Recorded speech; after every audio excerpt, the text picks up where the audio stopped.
Jelaskan dulu ya kira-kira Iya. acara seperti apa. Iya, aku sapa-sapa dulu kali ya, karena aku sih yang punya acara ini, mengajak Hendy untuk bergabung. Oke, Bapak Ibu terima kasih, selamat malam. Senang sekali saya Sisi Marcella bisa hadir lagi di acara AHA Talk. Ini AHA Talk saya yang ketiga. AHA Talk ini apa sih? Gitu. Kenapa sih Pak Hendy yang sibuk, super sibuk ini mau ikutan join di acara saya? Sebenarnya ini acara saya sebenarnya awal saya membuat AHA Talk ini adalah sebenarnya saya membuat training provider bernama AHA Class gitu. Hmm. Nah, seperti yang kita tahu juga pada saat pandemik ini kan tidak terlalu banyak kegiatan training yang sedang berlangsung saat ini gitu. Banyak yang di hold juga dari company-company dan banyak yang berubah menjadi Zoom gitu. Tapi saya rasa banyak juga di antara kita yang akhirnya stuck di rumah aja, nggak ngapa-ngapain gitu. Nah, makanya saya berpikir bahwa kok daripada kita nganggur-nganggur aja di rumah, mendingan kita bikin sesuatu yang menarik, yang bisa membuat teman-teman dapat ilham baru, dapat aha momen baru gitu. Kenapa saya namain aha? Karena saya pengen setiap pembicaraan yang kita lakukan di AHA Talk ataupun di AHA Class, teman-teman dapat yang namanya aha momen. Aha momen itu apa sih?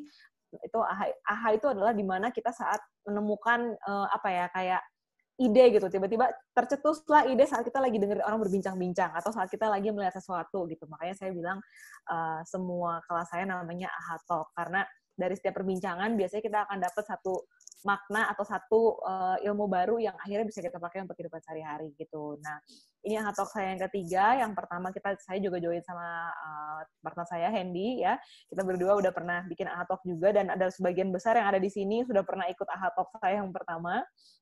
Terus yang kedua baru 2 minggu yang lalu dan hari ini kita bikin judulnya namanya PDKT ala NLP gitu ya. Nah mungkin teman-teman yang belum kenal ini partner saya bernama Hendy Lianto ya. Mas Hendy boleh Halo. kenalan coba mungkin? Ya, Bapak Ibu mungkin buat yang belum kenal, saya perkenalkan diri dulu ya. Nama saya Hendy Lianto. Saya sendiri memang sekarang aktif memang di bidang training dan coaching, juga memiliki satu perusahaan training sendiri yang saya kembangkan dengan nama Champion Training and Motivation. Memang orang-orang di luar kenal saya dengan Champion Trainer begitu dan juga Master dari praktisi NLP begitu. Nah, by the way saya dan Sisi juga sama-sama adalah lulusan daripada NLP Indonesia ya begitu. Betul Jadi kami berdua sekali. ketemu tahun 2014 begitu sih ya. Mm-mm. Dan sampai sekarang puji Tuhan memang udah agak lama juga kita nggak kontak-kontak, tapi semenjak Sisi punya anak, istri saya juga punya anak, kita semakin cukup Seumuran gitu ya. dekat begitu ya, mirip, kita deketan anak kita dan akhirnya di pandemik ini kita sama-sama bisa mencetuskan satu ide, khususnya Sisi di sini yang mencetuskan satu AHA Class atau AHA Token ini menarik Bapak Ibu. Ya, dan untuk lebih jauhnya mungkin Bapak Ibu bisa lihat biodata saya di Instagram saya atau di YouTube saya, silahkan Bapak Ibu mau follow saya atau mau subscribe saya di sana juga silahkan. Mungkin karena padatnya kita ya sih hari ini, mungkin kalau Betul harus betul. kenalan dulu juga terlalu lama nanti. Panjang ya. Nanti kita akan share juga di belakang ya apa sih Ya, ya, teman-teman ya. bisa follow di mana sih kalau nanti next AHA Talk mau ikutan lagi atau misalkan mau tahu Hendy seperti apa. Hendy juga punya YouTube channel, nanti kita akan share semua apa saja yang ada di situ. Gitu ya. Yes, Mungkin yes. tanpa berlama-lama lagi ya teman-teman yang sudah hadir, kita sudah ada 73 partisipan di sini. Saya senang banget ini AHA Talk yang full, yang kedua kalinya. Setiap saya bikin acara sama Hendy itu selalu full. Mungkin kan Hendy tuh banyak sekali kayaknya ya.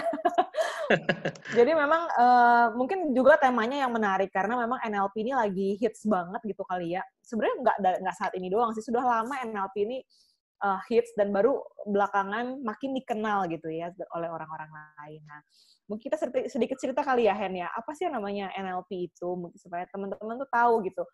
PDKT apa sih pakai NLP gitu. Betul, Nah, betul, mungkin betul, Hendy boleh betul. cerita Hen sebagai lulusan master practitioner nih. Kalau menurut Hendy NLP itu apa sih? Nah, sebenarnya NLP adalah kepanjangannya kan Neuro Linguistic Programming, Bapak Ibu. Jadi ini sebuah ilmu terapan yang memang kita bisa kembangkan untuk apa dan untuk kehidupan kita sehari-hari sebenarnya Bapak Ibu ya. Jadi NLP ini bisa kepake sekali untuk public speaking, untuk coaching, untuk leadership, untuk Anda membangun branding diri, membangun satu pendekatan seperti contohnya pada hari ini kita akan bersama-sama pelajari gitu ya. Mm-mm. Sorry. Ya, teknik yang Iya, iya. simpel untuk melakukan pendekatan begitu ya Bapak Ibu ya. Nah, kita akan belajar gitu di sesi malam hari ini Bapak Ibu untuk NLP itu sendiri. Dan memang NLP ditemukan oleh seorang profesor, seorang yang sangat luar biasa pemikirannya yang kita sebut dengan Dr. Richard Bandler. Mhm. Richard Bandler adalah guru dari seluruh NLP Bapak Ibu di Indonesia. Termasuk kalau Anda tahu motivator nomor 1 dunia sekarang adalah Anthony Robbins begitu ya. Nah, Anthony Robbins ini salah satu murid daripada Richard Bandler juga dengan nama yang berbeda. Dia bisa membranding diri dengan nama NAC, Neuro Associative Conditioning. Jadi beda sedikit daripada NLP, tapi root-nya, otaknya atau basic-nya adalah sama Bapak Ibu di NLP juga. Termasuk kalau ada di Indonesia mungkin Anda tahu Pak Hingranatha Nikolai, itu adalah Guru master kita trainer ya. NLP, guru kita ya sih ya. Itu adalah yang Betul, betul. pertama begitu di Asia Tenggara, bahkan nggak cuma di Indonesia sampai sekarang. Mhm. Dan itu sangat menarik Bapak Ibu kita pelajari karena NLP ini banyak merubah hidup orang. Ya, fungsinya bukan hanya sekedar untuk kepada orang lain, tetapi bagaimana kita bisa merubah mindset kita yang negatif jadi positif begitu sih ya, yang tadinya Betul, nggak betul. mampu jadi mampu, yang demotivasi jadi termotivasi, itulah Mhm. fungsi dari NLP Bapak Ibu ya. Nah menurut Sisi gimana sih? Mhm. Menurut lu kira-kira menurut kamu Oke, NLP ini seperti apa sih dari pandangan seorang Sisi? oke. Baik. Kita ngomongnya by the way, Bapak Ibu mohon maaf ya kalau kita suka, saya sama Hendy suka gua lu karena kita kebiasaan gitu. Kebiasaan ngobrolnya kayak gitu gitu. Jadi kita anggap aja kita seumuran Bapak Ibu ya.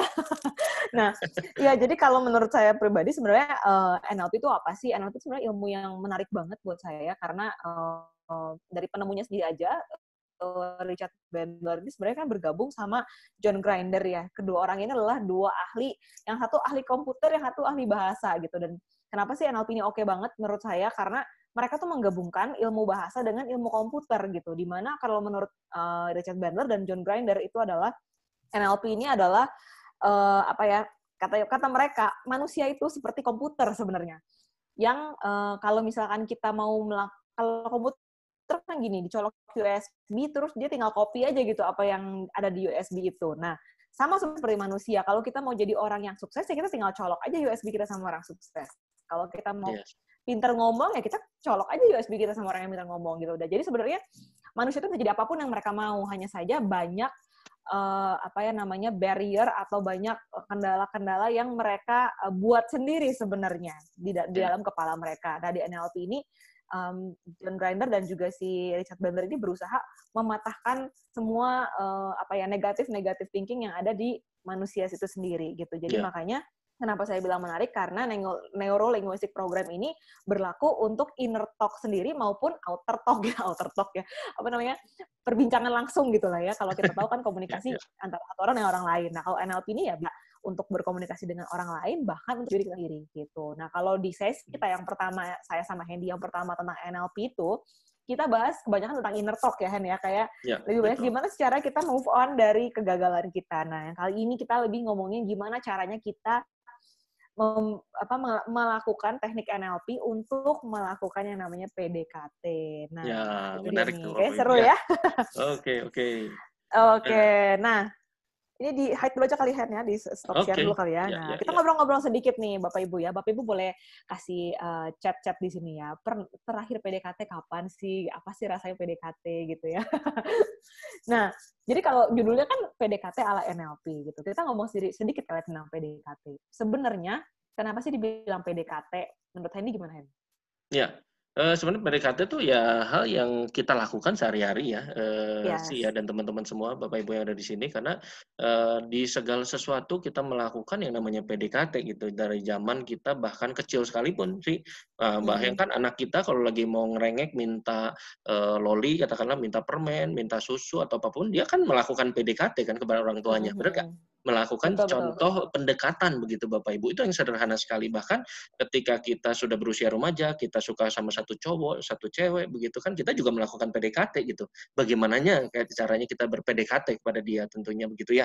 Begitu juga di Mhm. stage-stage kehidupan yang lain begitu sih, pada saat kita mau menikah, mau melamar, kemudian kita melamar kerja ya, begitu Bapak Ibu, kita kan harus melakukan PDKT itu sendiri sama orang-orang lain gitu Bapak Ibu, termasuk sama bos Anda mungkin kalau Anda kerja, termasuk sama nasabah Anda kalau Anda ada di dunia properti, insurance, atau MLM mungkin Bapak Ibu kita harus melakukan PDKT sama nasabah-nasabah kita.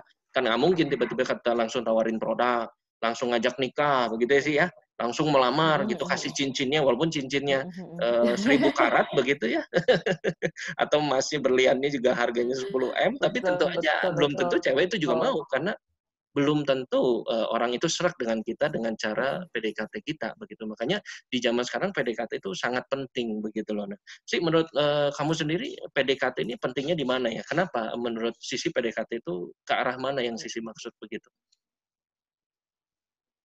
Oke, sebenarnya kalau, dari kenapa sih gue ambil judul ini, karena sebenarnya, gue pribadi tuh tertarik sama PDKT itu kan sebenarnya menarik ya, kayak proses di mana kita tuh kadang-kadang suka, apa ya, deg-degan, happy, terus kayak, tarik ulur, kayak gitu kan. Itu kan sebenarnya Mhm. fase yang Yes yes seru yes gitu yes. ya. Kalau gue sih sebenarnya, eee, menggarisbawahi PDKT ini bukan hanya soal, pekerjaan sebenarnya, dalam kehidupan sehari-hari pun kita melakukan PDKT. Mmm, Sama teman mhm. baru lah, sama kita baru Benar masuk lingkungan benar baru pun kita sebenarnya kan PDKT ya, benar dengan benar benar. berbagai cara gitu. Nah, apa yang menarik sebenarnya dari PDKT, kenapa akhirnya gue ngambil tema ini, karena gue merasa PDKT itu gampang-gampang susah gitu. Bagi sebagian orang mungkin gampang, tapi beda orangnya lagi pun bisa jadi susah gitu loh. Jadi beda orang, beda cara Beda gitu cara perlakuan gitu ngedeketinnya. ya, Nah, jadi beda orang, beda beda perlakuan perlakuannya gitu gitu. ya? Oke. Yes, kalau misalkan di psikologi ya kan, karena gue background-nya psikologi ya. Kalau di psikologi kan ada cara-cara, apa namanya, untuk mendekati orang tertentu, kita pelajari kriteria apa, personality-nya seperti apa gitu ya. Ya. Nah, tapi yang gue seneng, karena setelah belajar NLP nih, sebenarnya, apa, kita nggak perlu tahu nih personality orang itu kayak apa. Yang penting tools-nya apa nih buat ngedeketin. Nah, itu yang menarik dari Mmm, NLP. Mau background-nya apapun, caranya ya ini iya gitu. Nah, makanya menurut gue ini menarik banget nih Han buat dibahas gitu. Cara PDKT menggunakan tools NLP. That's why akhirnya gue ngambil tema ini iya sih. gitu. Nah, Nah, menurut lu buat sih Bapak Ibu, kira-kira ini menurut yang Bapak Ibu awal PDKT itu ini seperti apa sih? Boleh sharing juga di chat boleh ya. tuh Jadi sharing ya Bapak Ibu ya. Bapak Ibu selama kita pun ada di jadi sini kalau boleh mau langsung bertanya boleh juga cerita juga. feel free ya sih ya, kita boleh bertanya juga ya, Oh satu iya, sama boleh boleh. lain Jadi ya. jadi Bapak Ibu kalau mau tanya boleh chat chat di kolom chat, nanti kalau misalkan, itu kita sambil baca, kalau misalnya ada waktu selah-selah kosong atau pas kebetulan topiknya nyambung, kita akan, bahas juga. Tapi nanti sesi tanya jawab yang akan kita kasih sesi itu di akhir sesi jam 8 ya, kita akan buka sesi tanya jawabnya, Yes yes yes. gitu. Gimana gimana tadi, Han? Yes, sih menurut lu sendiri ya kira-kira, melakukan PDKT itu yang paling penting apa sih di awal? Karena nggak gampang kan kita itu bisa melakukan PDKT, tadi kita bilang sama-sama ya, teman-teman juga pasti setuju ada hal ini bahwa untuk melakukan PDKT gampang-gampang susah begitu ya. Nah, apa sih yang menurut lu, paling penting begitu di awal Betul ini betul betul. membangun Oke, apa begitu untuk PDKT ini gitu ya? heeh.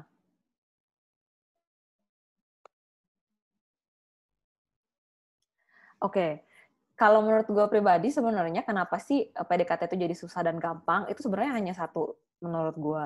Karena kita belum dapet trust dari orang itu. Gitu. Kenapa sih kita susah PDKT gitu? Kayak misalnya saya gitu, Hen mau kerja sama bareng. Kalau Hendy nggak trust sama saya, dia nggak akan mau gitu. Nah, sebenarnya kalau menurut gue, yang paling penting adalah trust gitu. Gimana caranya Mhm kita dapetin trust orang itu mhm supaya mhm. orang itu mau kerja sama kita, mau Benar beli barang benar kita, benar mau benar benar. mau apa dalam hal kehidupan sehari-hari misalnya mau pacaran sama kita gitu ya. Kalau misalnya bapak-bapak pernah PDKT gitu atau ibu-ibu pernah PDKT gitu ya sama sama seseorang gitu. Biasanya kenapa sih kita nggak mau sama orang itu? Sebenarnya kan simpel gitu, karena gue nggak percaya, ngapain gue mau sama dia? Emang dia akan menjadi imam yang baik untuk gue ke depannya gitu kan ya? Atau kenapa sih gue mesti mau sama si cewek ini gitu? Kenapa sih gue harus beli produknya dia gitu? Emang Iya produknya iya. sebagus apa sih kalau kita nggak percaya sama perusahaannya kan kita nggak akan beli gitu. Menurut gue sih yang pertama itu trust. Menurut lo gimana Ya. Hen? Ya, sama ya mirip-mirip ya, tapi menurut gua sendiri sebenarnya bukan hanya sekedar trust sih. Ya, tapi ada di dalam NLP kita tahu Bapak Ibu, ada satu kata yang penting sekali yang kita kenal atau kita sebut dengan istilah, rapport begitu ya sih. Nah, itu adalah satu istilah Oke. yang sangat penting yang mungkin Anda semua pernah tahu, pernah dengar, tapi belum begitu paham sebenarnya rapport itu apa, begitu ya Bapak Ibu ya. Nah, kalau kita bisa jelaskan lebih jauh sebenarnya Bapak Ibu, rapport itu adalah keseluruhan daripada, yang kita, persepsi mungkin orang lain terhadap kita begitu ya. Kalau kita tadi Sisi sebut bahwa ada yang namanya trust begitu, ada yang namanya kepercayaan. Trust itu Bapak Ibu adalah bagian kecil daripada raport begitu loh. Jadi raport itu menghasilkan trust betul, tapi raport itu sendiri nggak cuma sekedar masalah trust.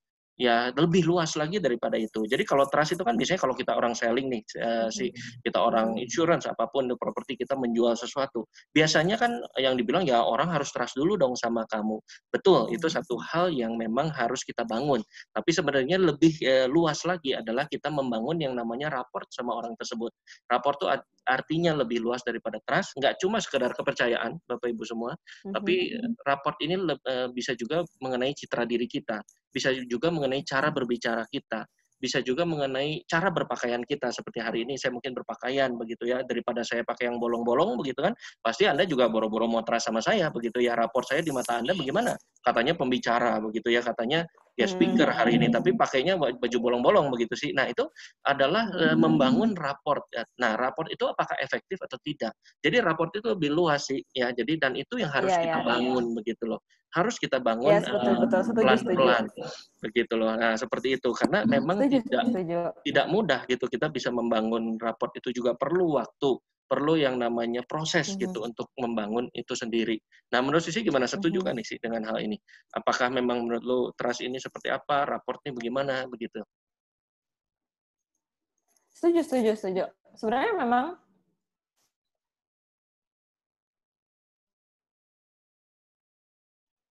kalau gue setuju sih, karena trust. Caranya gimana? Kita harus bisa building rapport. Nah, building rapport inilah yang mau kita bahas nih di sini.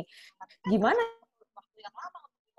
ya caranya building rapport? Nah, kayak pertanyaan itu yang lama untuk dibangun. Nah, saya bisa sebenarnya kalau kita bedah nih yang namanya trust ya. Jadi kan saya sempat baca bukunya si Stephen Covey ya. Stephen Covey itu bilang dia punya training namanya trust based leader.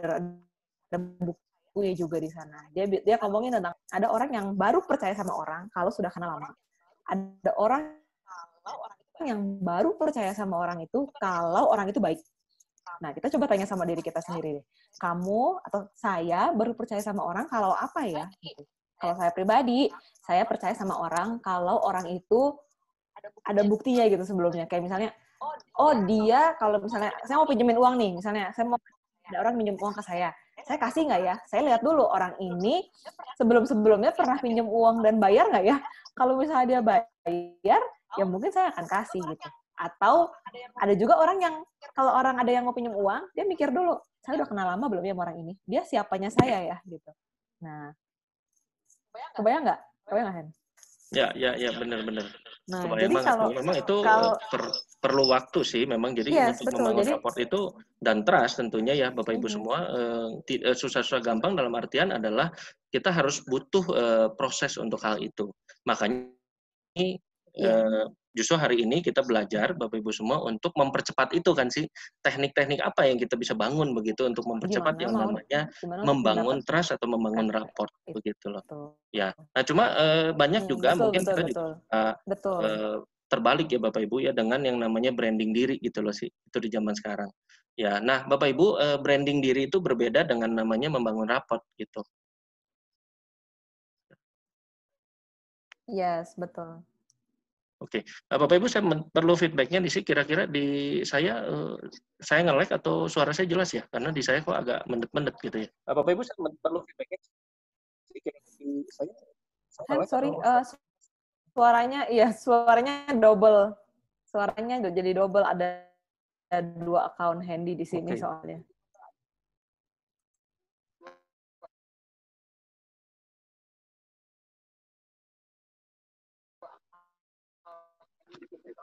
Kurang bagus, apakah? Kayaknya Handy-nya hilang nih sementara ya. Sorry sih, ini saya baru masuk lagi ya. Bapak Ibu kalau ada satu lanhal dan error, tolong ditunggu ya.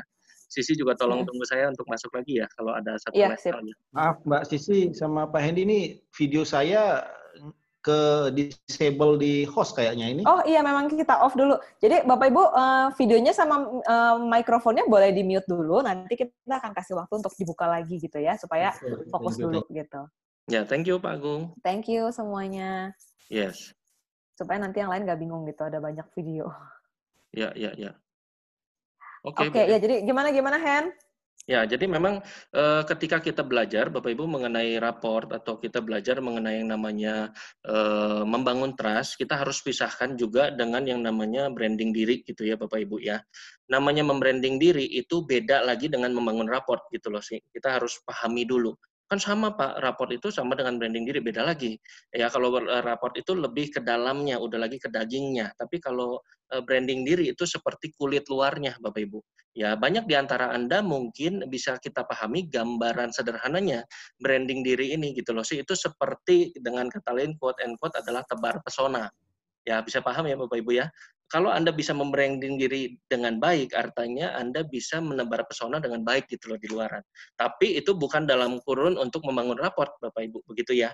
Nah, setelah Anda bisa tebar pesona dan orang melihat Anda, orang tertarik dengan Anda, baru disitulah ada yang namanya raport terbentuk, begitu loh sih. Pelan-pelan gitu dibangun, walaupun belum percaya banget 100% gitu ya. Jadi Bapak Ibu harus pisahkan dulu di yang pertama ini kita harus mengerti benar bahwa branding diri itu ada di luar kita. Apa yang dilihat orang paling awal adalah brand kita dulu, membranding diri dulu. Ya, tebar pesona nggak? Anda bisa tebar pesona nggak buat benar Anda nih Bapak Ibu yang belum punya pasangan mungkin ya, mudah-mudahan kalau Anda bisa tebar pesona gitu, Anda bisa branding diri dengan baik, tentunya nanti nggak usah pusing-pusing, nanti biasanya cewek atau cowok pada datang sama Anda begitu secara otomatis. Ya karena apa? Anda sudah bisa tebar pesona.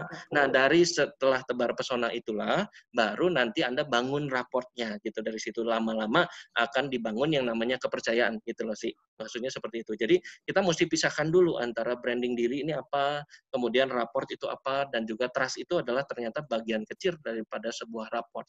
Begitu ya Bapak Ibu. Memang betul tadi ada teman kita bicara bahwa perlu waktu untuk membangun raport ya. Nah, tapi di hari ini mudah-mudahan apa yang kami sharingkan nanti beberapa menit dan waktu ke depan ini bisa membantu begitu ya sih ya. Bagaimana kita menggunakan teknik NLP ini untuk membantu diri kita lebih baik lagi ke depannya begitu Bapak Ibu. Ya, dan lebih cepat lagi dalam membangun trust dan PDKT sama teman-teman kita. Begitu ya sih ya.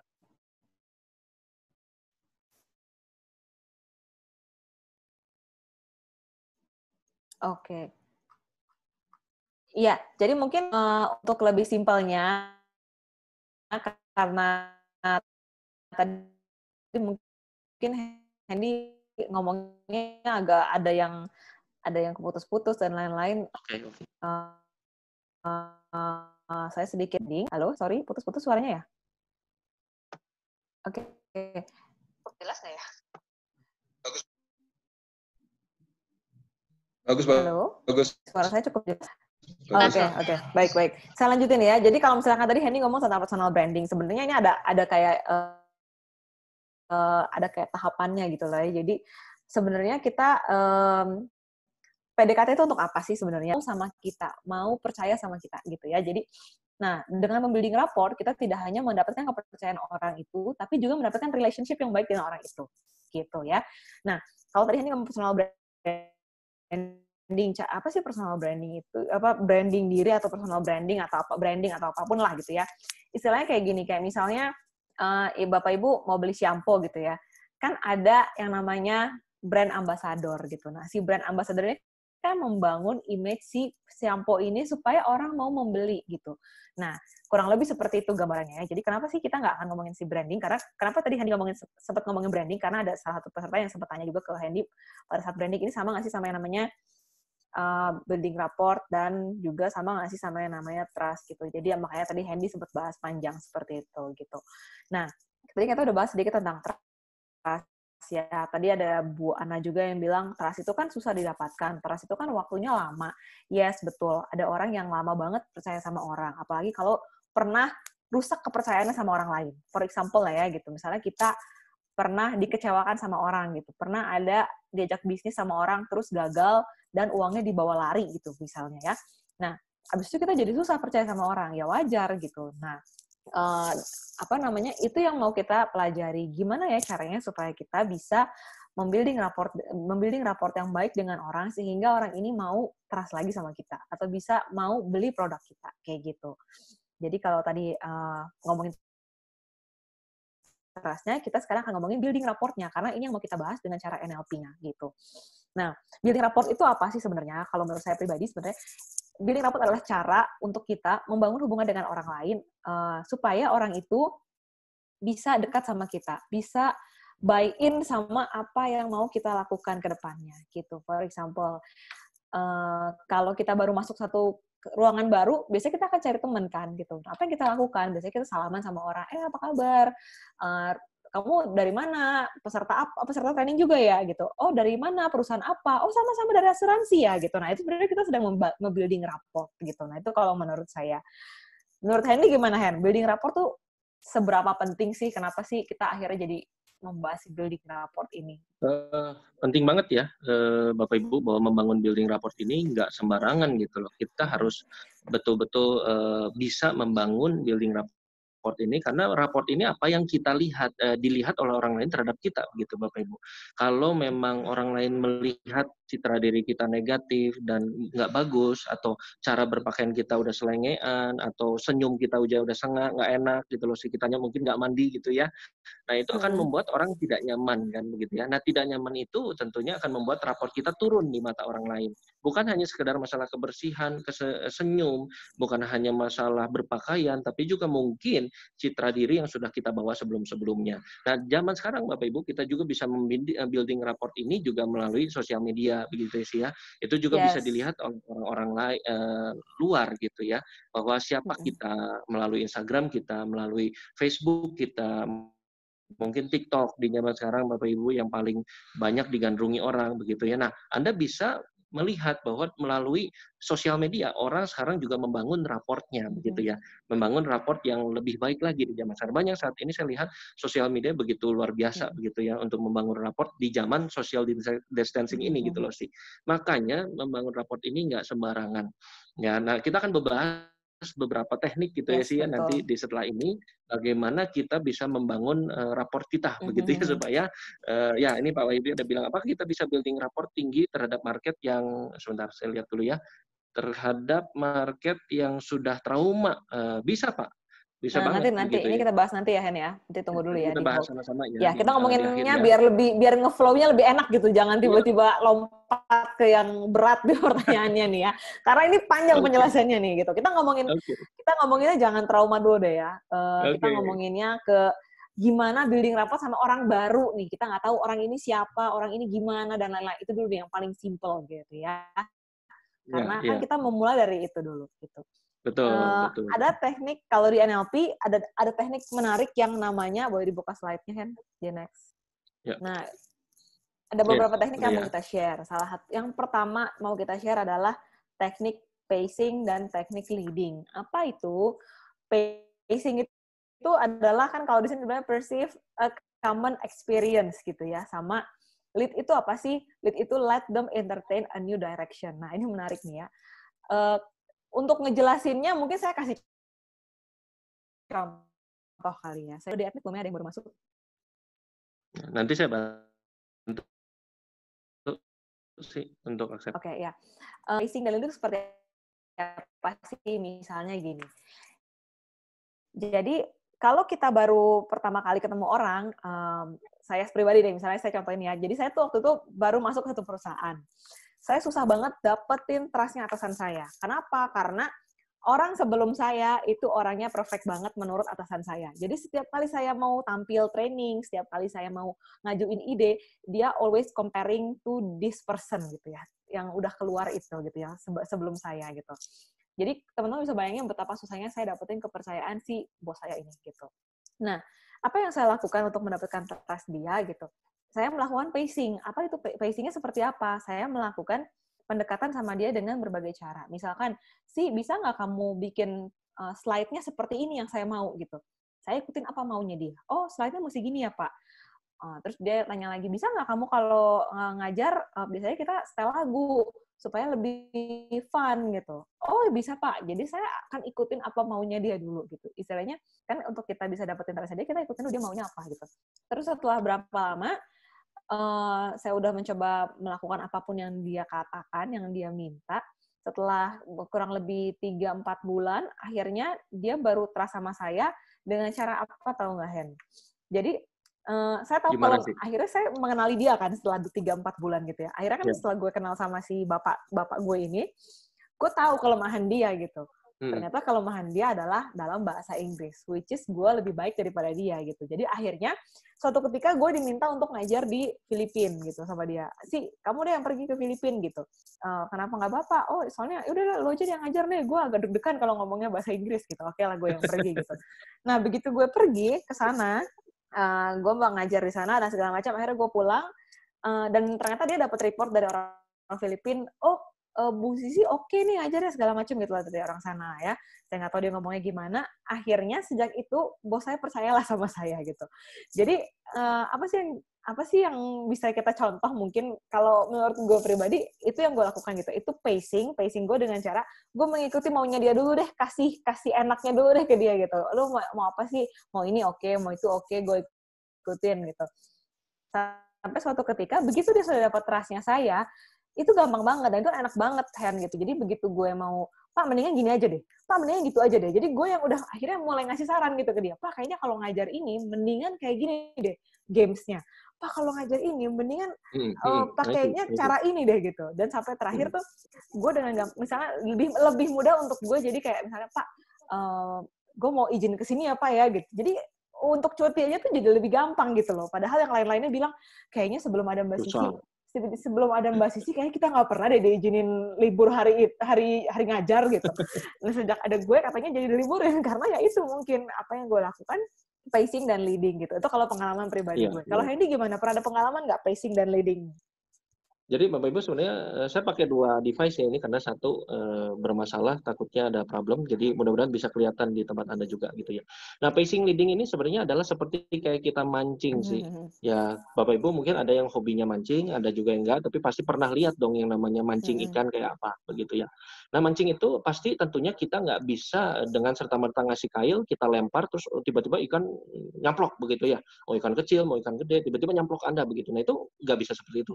Tentunya harus ada umpan begitu ya, seperti umpan lah ibaratnya untuk bisa mancing si ikan itu, entah umpan itu yang besar atau umpannya kecil, cacing besar, cacing kecil, apapun itu sesuai dengan tangkapan atau sesuai dengan kelas ikan yang mau Anda tangkap, betul nggak Bapak Ibu?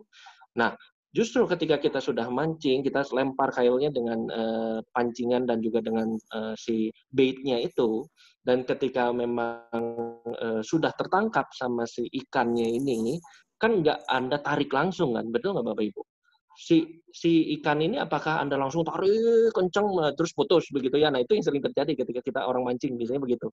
Tapi kan biasanya kita bantu dia dalam artian membantu, tapi mungkin kita bikin lemes dia dulu kan dengan cara apa? Dikenorin sedikit-sedikit, ya terus kita tarik lagi, benar nggak sih? Ya itu biasanya terjadi kan ketika kita mancing. Kemudian nakal nih si ikannya, wah keluar kemana-mana lagi, goyang-goyang lagi, keceplak-keceplak, wah kita longgarin lagi, wah dia berenang lagi kabur begitu kan bawa makanannya begitu kan udah agak capek kita tarik lagi Bapak Ibu wah sampai agak lebih dekat lagi dengan kita terus begitu Bapak Ibu itu yang kita sebut dengan pacing dan leading. Pacing itu adalah Bapak Ibu ketika kita mengulur kita ngikutin maunya tarik mereka ulur gitu ya kalau dalam PDKT antara wanita dan pria gitu biasanya ya. Betul. Tapi memang nanti mungkin Sisi juga bisa jelasin apa yang kita sebut dengan pacing leading, adanya pacing 3 kali dan lain-lain gitu ya. Nah itu nanti kita jelasin sama-sama setelah ini, mungkin lebih menarik lagi setelah ini, bahwa kita memang harus bisa, nggak selalu harus tarik ulur sih, bisa juga kita tarik baru atau ulur baru tarik, itu nggak selalu, tergantung daripada ikan yang kita mau tangkap gitu ya atau ikan yang kita deketin gitu tentunya. Nggak selalu harus sama caranya, berbeda-beda. Tapi kita harus lihat kondisinya orang ini seperti apa, Bapak Ibu begitu ya. Nah makanya kita harus bisa tuh begitu orang ini memang masih keras, masih belum trust sama kita, kita ikutin maunya dia, Bapak Ibu. Sama seperti Anda di dunia penjualan, Bapak Ibu, ketika Anda ketemu nasabah Anda, tentunya nasabah Anda kan punya beberapa banyak kebutuhan. Juga mungkin orang yang bekerja di properti atau MLM atau mungkin bos Anda dari sisi bilang dari segi profesionalitas kerja. Ya tentu bos kita atau nasabah kita siapapun itu yang kita ingin dekati pendekatan, mereka pasti punya kebutuhan kan, benar nggak Bapak Ibu? Mereka punya kebutuhan. Nah, itu kita ikutin dulu. Ya, misalkan nasabah kita bilang, "Aduh, anak saya nih perlu buku sekolah ya, tapi aduh nggak berani keluar ke Gramedia, gue nggak berani deh zaman sekarang." Nah, kita mesti memberanikan diri sebagai calon, mungkin sebagai katakanlah sebagai orang yang mau dipercaya sama dia, ya mau beli sama kita, ya kita terpaksa. Awalnya mau tidak mau kita harus melayani dia, benar nggak Bapak Ibu? Ikutin maunya dia. Dalam waktu yang mungkin tidak terduga, kita pergi sendiri ke Gramedia, mungkin setelah ketemu orang tersebut, calon nasabah kita, dan kita bisa beli itu buku yang dia mau atau anaknya mau, dan besoknya atau sorenya kita bisa drop ke tempat dia. Nggak perlu beli dulu zaman sekarang Bapak Ibu. Nggak selalu orang itu kita datengin langsung closing. Nggak selalu cewek itu atau cowok itu dideketin langsung Mau mau jadi gitu ya. pacar Anda. Nggak juga setiap kali ketika bos itu dideketin langsung trust sama Anda, langsung dipuji-puji jadi anak kesayangan. Nggak begitu juga, begitu. Makanya perlu waktu. Begitu. Tapi dengan teknik pacing dan leading ini kita jadi tahu, kita mengerti bahwa setiap orang punya kebutuhan gitu loh sih. Betul. Punya inginnya dia saat itu. Nah, kita harus ikuti itu yang kita mau. Kebanyakan orang sales suka salah, cowok suka salah kalau deketin cewek, karena Ini suka kayaknya kebelet duluan gitu kan, pengalaman ya, suka Hen ya. Ini pengen cepet-cepet pengalaman kayaknya ya. pengen cepet-cepet dipacarin gitu ya, pengen cepet-cepet closing, pengen cepet-cepet jual rumahnya, Iya, pengen cepet-cepet jual asuransi produk Anda, jangan. Apalagi di zaman sekarang, kita harus mengenal yang namanya soft selling ya, betul betul. ya. Nggak selalu harus hard selling gitu, kita harus mengenal soft selling-nya. Kalau soft selling-nya artinya jadi penjualan dengan cara yang smooth, tidak langsung ditanya, "Mau beli nggak Pak? Mau mau Mm-mm. jadi pacar saya nggak?" Sih, misalkan begitu, apapun itu. Mm-mm. Begitu. Nah, itu contohnya. Jadi kita harus ikuti dulu kemauan dia. Nanti lama-lama dalam waktu yang nggak terlalu lama, Bapak Ibu, saya percaya karena kebutuhan orang itu berbagai macam ragam. Kalau kita bisa memenuhi kebutuhan itu, orang dengan cepat akan lebih trust sama kita. Daripada Mm-mm. kita cuma sekedar nawarin produk kita.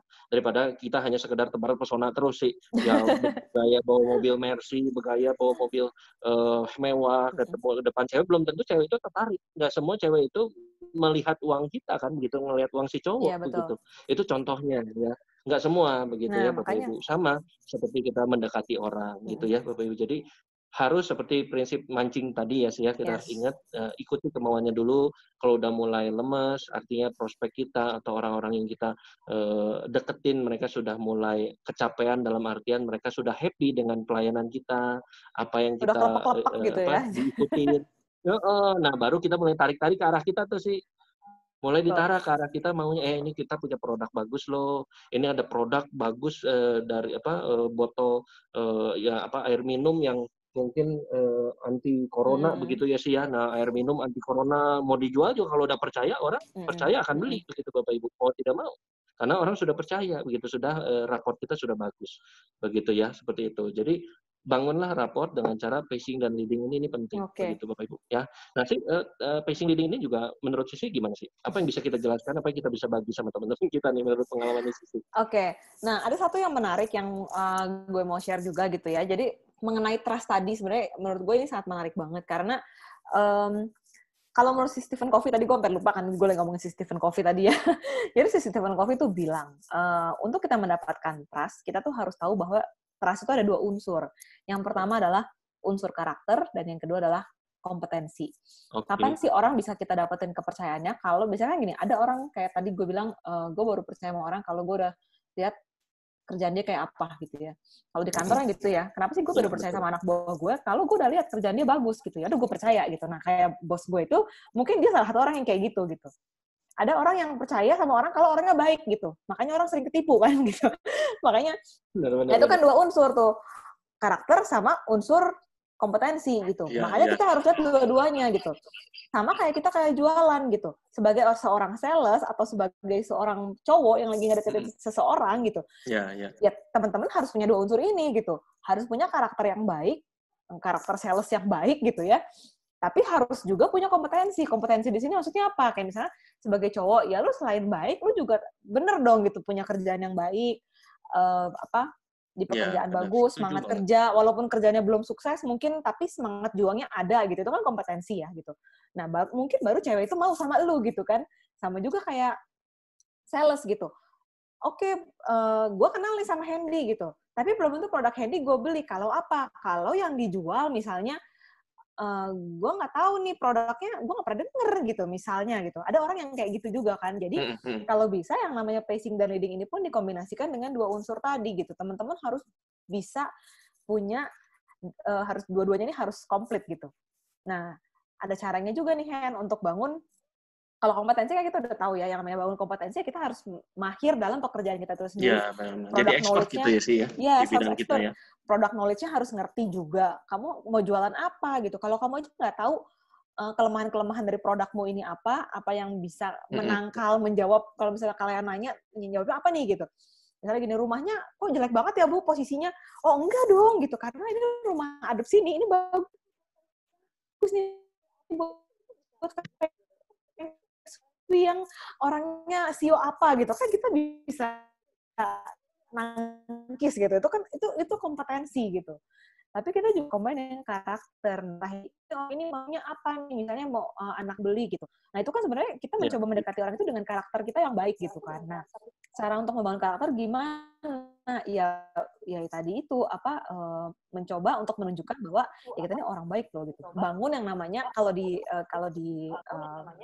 soft skill tuh namanya tabungan emosionalnya harus banyak gitu loh. Kalau kita nggak punya tabungan emosional yang banyak sama orang itu, biasanya orang itu akan susah untuk percaya sama kita, untuk mau sama kita gitu. Betul, nah, caranya gimana? Nabung emosional itu seperti apa sih maksudnya? Ya kita harus banyak berbuat baik sama orang itu. Semakin kita baik sama orang itu akan sulit untuk nolak kita gitu. Istilahnya kan gitu ya. Setuju nggak? Misalnya gini. Ya, setuju banget. Hendy mau minta tolong sama saya sih, boleh nggak tolongin gue bikinin gue slide? Oke deh, gue bantuin. Boleh nggak gue minta tolong dikirimin email? Boleh, gue kirimin. Boleh nggak gue minta tolong ini? Boleh. Nah kan gue sebenarnya udah punya tabungan emosional nih ke Hendy nih. Gue udah berbuat baik nih, semua yang Hendy mau gue bantuin. Nah begitu gue mau minta tolong, Hen boleh nggak? Nanti hari ini gue lagi nggak bisa ngecekin email, boleh nggak lo yang cekin? Nah, istilahnya kan kalau orang normal ya biasanya kan akan nggak enak gitu kalau orangnya udah berbuat baik tapi kok orangnya nggak bales gitu. Nah, makanya kita harus bisa manfaatin baik, bangun hubungan yang baik sama orang tadi supaya kita dapat trust-nya dia, tapi juga bangun kompetensinya gitu. Ya. Jadi karakter dan kompetensi ya sih ya. Ya, dua kunci itu untuk bisa dapetin trust-nya orang. Ya, pakai tekniknya tadi itu tarik ulur gitu. Kalau istilah orang PDKT kan tarik lakukan gitu. Jadi nggak usah cara gitu. Kalau jualan ya jangan nafsuan gitu kan ya. Karena banyak orang gitu loh. Kan karena secara sellingnya mungkin yang terlalu hard selling gitu, lu jualnya gitu atau lu maksa banget sih gitu, jadi orang jadi malas. Nah, teman-teman boleh komen ya dari hasil chat gue sama Hendy tadi, teman-teman Bapak Ibu boleh ikutan komen gitu, misalnya ada pengalaman kah tentang pacing dan leading atau mungkin punya pertanyaan terkait itu takut lupa, silakan masukin ke kolom chat ya, nanti saya bacain ya. Bapak Ibu mesti ingat bahwa ketika kita mesti ingat bahwa ketika kita membangun karakter dan membangun kompetensi, tujuannya balik lagi ke yang pertama sih ya, untuk bangun rapor, benar nggak? Ya, caranya membangun rapor adalah dengan pacing dan leading ini, Bapak Ibu ya. Bicara tentang sales, Bapak Ibu, di zaman sekarang, gitu ya. Tadi Sisi sudah mention juga bahwa customer kita, calon-calon nasabah, klien kita, itu mereka orang-orang udah pinter. Ketika Anda sudah japri dia pun, Anda mau WA call, minta waktu ketemu pun, mereka udah tahu bahwa Anda mau nawarin, begitu loh. Sebenarnya gitu, mereka udah tahu. Nah, cuma makanya sikap kita lah yang harus dibangun gitu loh. Jangan tadi Sisi bilang terlalu hard selling, makanya kita harus mengedukasi dulu. Kita harus sharing dulu. Ya, kita harus caring dulu sama dia, baru orang itu akan membeli sama kita ujung-ujungnya. Gitu ya. Kita harus membangun dulu raport kita, pacing dulu apa yang dia mau, baru orang itu akan mengikuti kita kemana kita mau, begitu Bapak Ibu. Jadi jangan langsung maunya kita doang. Pokoknya gue mau jualan, pokoknya gue mau lu beli gitu ya, pokoknya gue mau lu jadian sama gue, nggak gitu ya. Tentu harus ada waktunya pelan-pelan. Saya percaya setiap dari Anda adalah penjual-penjual hebat Bapak Ibu, karena dari zaman dulu, dari zaman kita kecil pun kita suka ngerengek sama orang tua, kita tuh sales yang hebat. Ya, kita beliin mainan gitu ya, PS gitu. Cara bayi ya, itu caranya pacingnya bayi, memang which is beda sama pacingnya orang dewasa gitu. Ya Betul, kalau betul, bayi kan betul. menangis, kadang-kadang drama, pura-pura nangis, sebenarnya nggak apa-apa Ibu.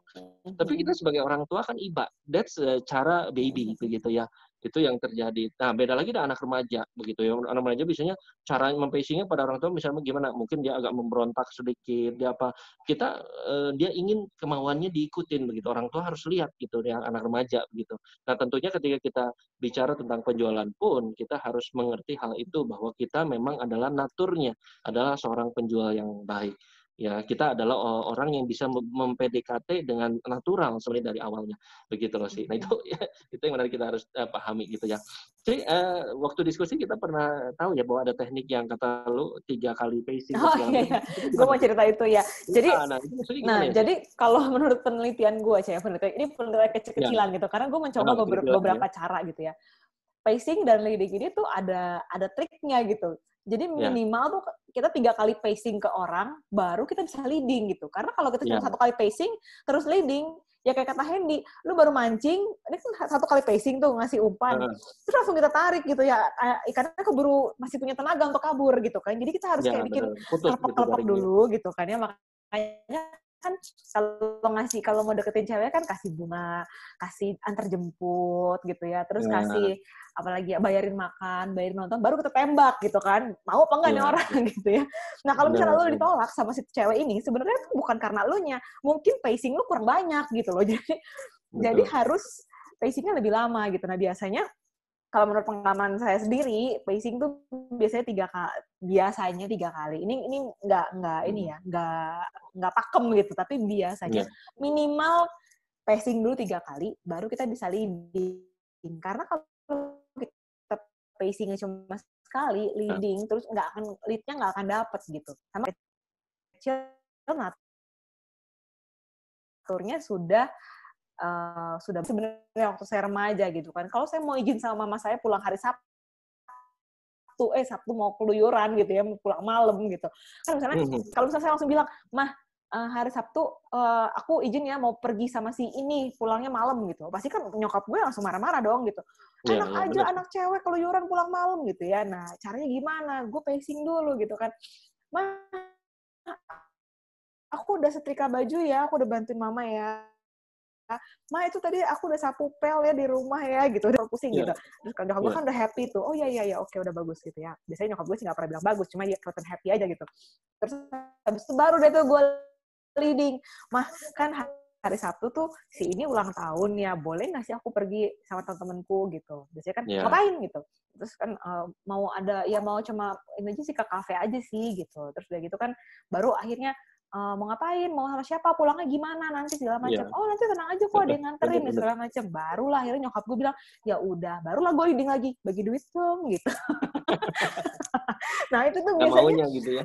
iya gitu, ada tahapannya gitu, dan itu memang sudah naturnya kita seperti itu. Nah sama juga kalau Iya. di kantor, sebenarnya ini PDKT ini buat semua orang ya, jadi nggak cuma ke klien. Kadang kita ke teman kan juga gitu, kita mau minta tolong sesuatu sama orang, kita sebenarnya juga PDKT kan sama dia. Kayak gue Betul. biasanya dulu waktu kerja ke kantor, gue suka naik kereta gitu ya, Hen ya. Jadi gue suka nebeng sama satu temen gue gitu. Nah biasanya gue tuh pacing dia dulu nih, pacing leading supaya gue bisa nebeng gitu. Kadang-kadang gue bantuin dia, "Pak, ini ada cemilan nih Pak, mau nggak Pak?" Nih gue kasih cemilan. Terus, "Pak, gue ada kopi, lo mau nggak Pak?" Nih gue kasih kopi. Terus, "Pak, gue mau mau ke Bapak mau nitip nggak?" gitu. Atau mau apa Iya. gitu. Kayak gue suka berbuat baik sama dia.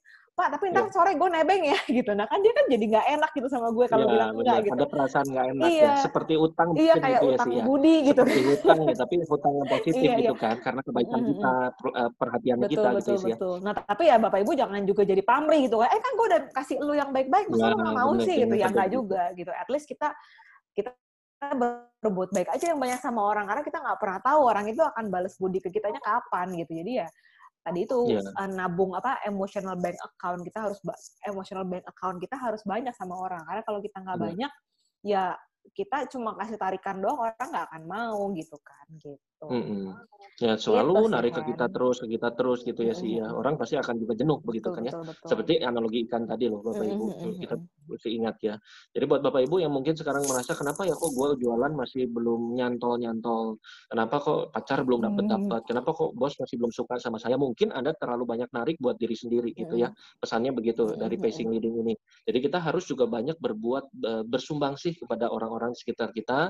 Dan Sisi juga tadi bilang jangan kentara banget untuk wah kita nih mau jualan, kita mau nafsuan banget begitu hal itu. Nah itu bisa kebaca sama nasabah kita atau klien kita. Karena ingat nasabah juga udah tahu Anda mau jualan, bener nggak? Nah tinggal bagaimana pembawaan kita as a friend, sebagai sahabat, sebagai orang yang memperhatikan dia, Bapak Ibu, dan itu akan nyambung jadinya lebih smooth, lebih enak. Maka teknik pacing dan leading ini penting banget ya sih ya untuk bangun yang namanya rapport gitu. Ya, itu pacing dan leading. Ada teknik lainnya ya sih kira-kira ya? Ada Untuk dong. bangun rapport ini Ini kayak tumben apa nih ya? Bapak Ibu belum ada yang chatting nih. Biasanya kalau lagi kita ngobrol suka ada yang ting tung nongol gitu ya. Nih Bapak Ibu boleh loh ya kalau ada yang mau komentar, ada yang mau nambahin, mungkin ada yang punya ide gitu atau silakan aja lah pokoknya ya. Bebas deh. Oke, nah teknik berikutnya nih, ini juga menarik banget nih. Kalau tadi kita udah ngomongin pacing dan leading, itu teknik NLP yang kita share pertama ya. Nah, ini yang berikutnya juga menarik, Hen. Boleh di-share slide-nya nih. Gue udah sempat bikinin slide nih ya. Oke, nah ini yang menarik nih, namanya matching dan mirroring ya. Matching dan mirroring ini adalah teknik NLP yang sering sebenarnya kita lakukan, tapi kita nggak pernah sadar gitu. Ya, matching itu apa sih? Gitu ya. Misalnya, biasanya gini, kalau kita mau beli sayur di pasar gitu ya, terus si mbak-mbaknya itu orang Jawa gitu. Kadang-kadang kan kita suka kayak sok-sok jadi Jawa gitu ya ngomongnya. Ini gue punya pengalaman nih, temen gue dulu di kantor, jadi kita pernah tugas ke Jogja waktu itu. Terus dia tuh, kita ke pasar apa sih, Beringharjo ya yang di Jogja tuh ya. Terus ya kita ke pasar itu, terus udah gitu si temenku nih temenku orang Padang gitu. Terus dia ngomong sama si yang jual kan, dia sok-sok bahasa Jawa gitu. Piro iki mbak gitu ya, itu kan biar dikasih murah gitu kan.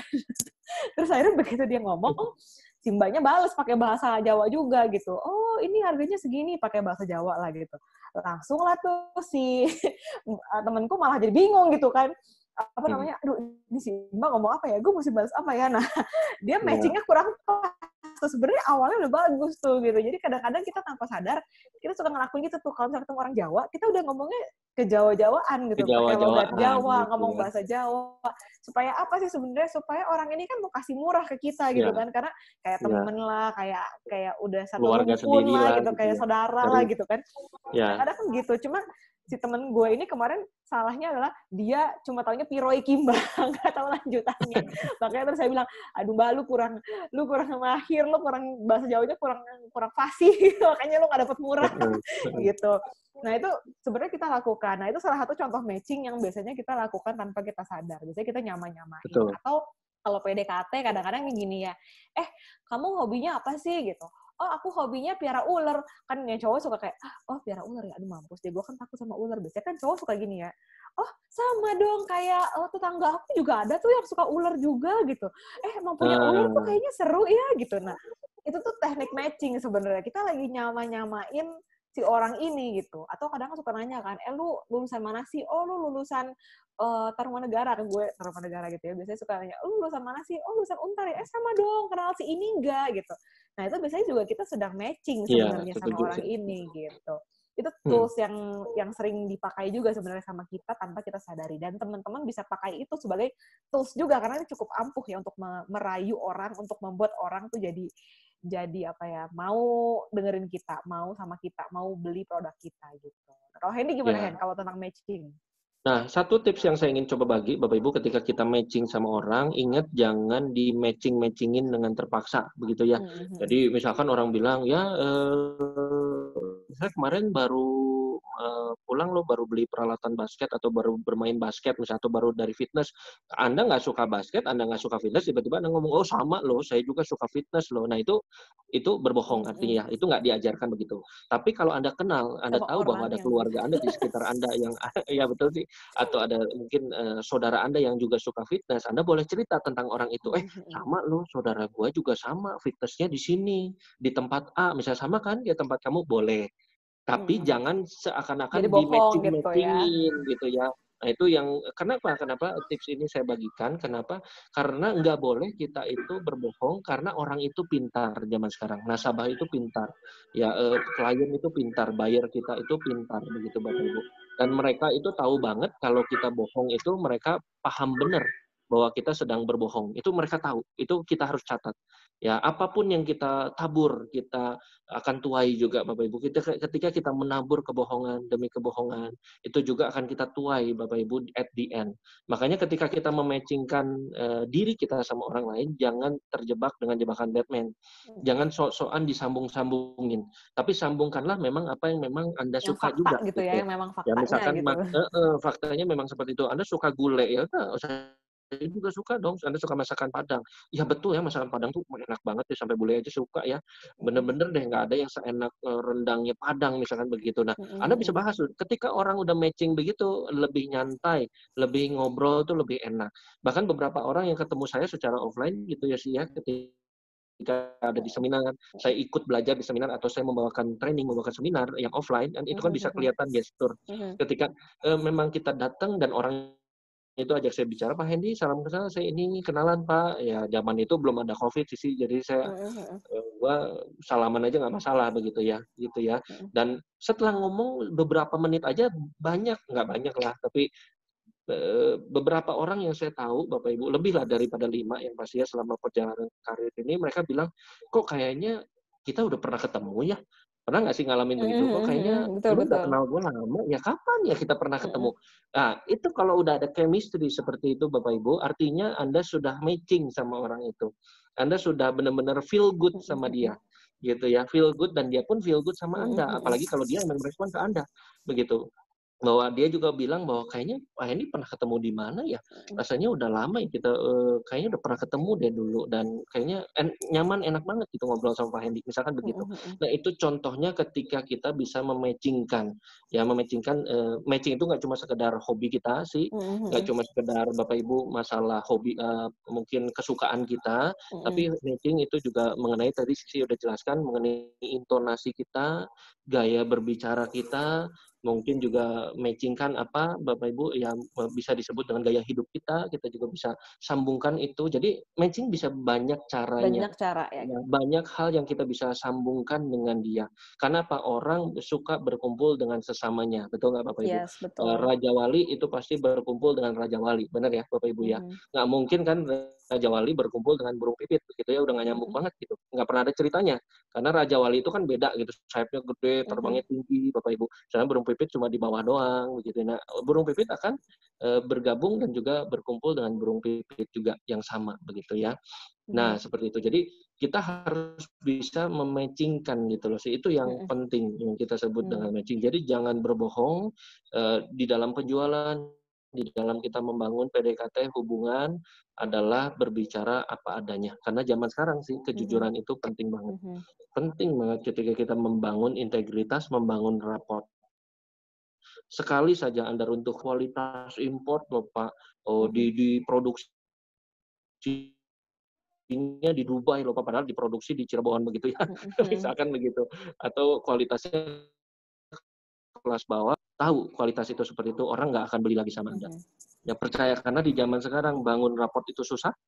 Tadi saya setuju sama Ibu di awal tuh, siapa ya si yang bangun Bu Ana tadi ya. Bu Ana ya, thank you Bu sudah respon. Itu nggak gampang, setuju, tapi dengan teknik NLP ini bisa dipercepat Bapak Ibu, daripada hanya sekedar ngomong ngalor ngidul dengan dia. Tapi ketika Anda merusak raport dengan matching ini, ya Anda sengaja mematching-matchingkan, itu mudah sekali orang itu berbalik daripada Anda. Itu tipsnya dari saya sih. Jadi jangan berbohong apa adanya, jujur apa adanya. Ketika Anda pun mau menawarkan insurance, misalnya Anda mau menawarkan properti, jujur aja, memang saya dari industri properti, saya memang dari industri MLM, misalkan saya punya satu produk food supplement yang bagus, misalkan begitu ya. Apa adanya Bapak Ibu, jangan pura-puraan. Ya zaman sekarang kan banyak ya sih ya, ketika kita mau buat janji bisa bilangnya mau makan bareng aja gitu kan. Ya pura-puraan begitu ya. Saya yuk kapan bisa ketemu ya sama saya segala macam. Oh dari asuransi ya. Oh bukan, saya dari industri keuangan. Nah ya kan cilaka begitu. Padahal industri asuransi sama industri Sisi keuangan apa bedanya gitu? Anda cuma mengelak aja. Nah, jangan Bapak Ibu. Ya, kalau memang calon nasabah kita atau calon klien kita pun men-state mention perusahaan kita namanya apa, bilang bahwa betul saya dari perusahaan A, Pak. Saya dari perusahaan saya dari perusahaan B, Pak. Boleh. Itu menunjukkan identitas kita.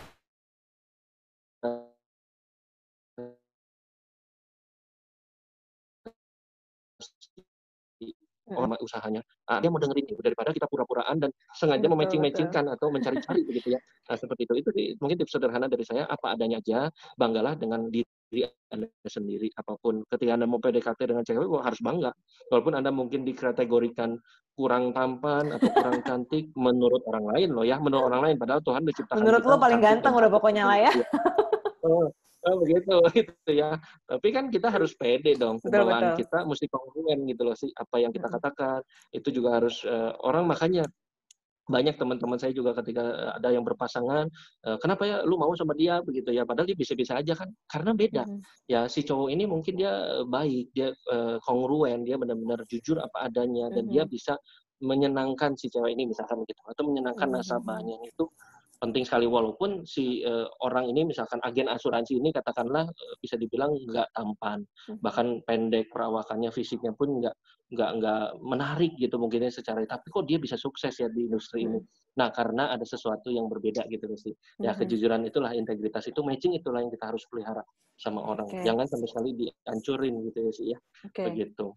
Ya intinya yang namanya matching itu teman-teman boleh matching, tapi jangan di matching-matchingin gitu. Kali kayak tadi saya bilang, boleh teman-teman bilang, iya sama loh kayak tetangga saya, sama loh kayak adik saya juga ini kok gitu. Jadi carilah memang orang yang sama dengan orang itu. Jadi sehingga ngomongnya itu lebih nyambung gitu. Jadi nggak mengada-ngada lah istilahnya gitu ya. Nah, apa yang bisa kita matching kalau di NLP itu ada 5 yang bisa kita matching, atau dibilangnya indera kita kan ada 5. Nah, 5 indera inilah yang bisa kita matchingin gitu. Kalau di apa namanya? NLP bilangnya FAKOG gitu ya. V-A-K-O-G gitu ya. V-nya visual, A-nya auditory, K-nya kinestetik, O-nya itu adalah penciuman tuh olfaktori, terus udah gitu G-nya adalah gustatory ya. Terus dari kelima indera inilah yang kita lakukan supaya kita bisa dapetin building raportnya bisa lebih gampang gitu, lebih mudah gitu ya. Nah, kalau tadi kita ngomongin suara, intonasi itu kan kita mematchingkan. Nah, ini juga kalau kinestetiknya seperti apa sih? Sebenarnya nyambung sama si mirroring ini nih. Nah, satu tekniknya lagi namanya mirroring hand ya. Jadi kalau tadi kita ngomongin, coba lihat ya. Matching itu bisa lihat slide kita ya. Bisa kelihatan ya slide-nya. Lagi screen share dulu, mudah-mudahan cepat. Ya, nah, ada matching, ada yang namanya mirroring. Mirroring ini adalah biasanya adalah pada saat kita melakukan sesuatu tanpa kita sadari kita jadi sama orang yang ada kita ajak ngomong. Itu pada saat kita dan orang lain yang kita ajak ngomong itu melakukan bentuk gerakan yang sama, itu biasanya kita udah klop tuh ngomongnya gitu. Nah, saya sempat lakukan percobaan ini pada saat saya ngajar training communication with NLP ya, beberapa waktu yang udah cukup lama sih, karena ini pakai NLP tuh, tools NLP itu udah tools pamungkas gitu ya, jadi saya jarang banget keluarin tools ini, tapi terakhir saya bikin training mirroring communication with NLP, saya lakukan ini di dalam kelas gitu ya.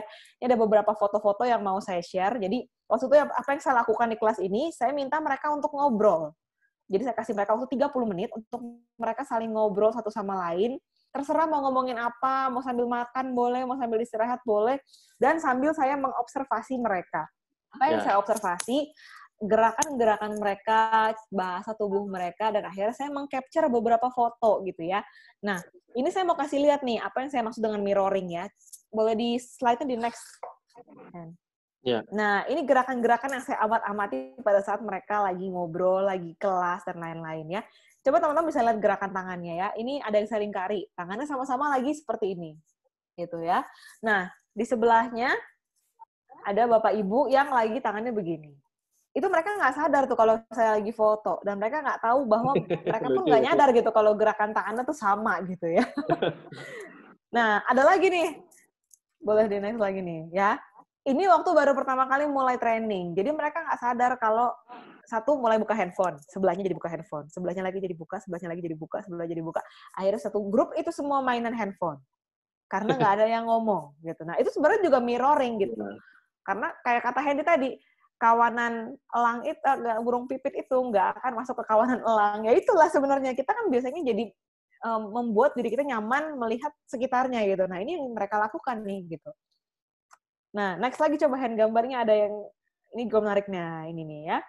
Lihat gerakan tangannya, kakinya, posisinya. Ini juga sama nih. Tanpa dia sadar nih. Begitu saya tampilin gambarnya pun mereka ketawa-ketawa gitu. Wah, kapan nih Bu Mbak Sisi ngasih lihat foto kayak gini? Mau ternyata kapan? Mereka nggak pernah tahu gitu. Nah, terus ada lagi nih Han yang lucu lagi nih. Mana lagi? Coba boleh dikeluarin. Kakinya ya sih ya. Kakinya, tangannya itu tuh bisa dilihat ya. Oke. Nah, ini juga nih.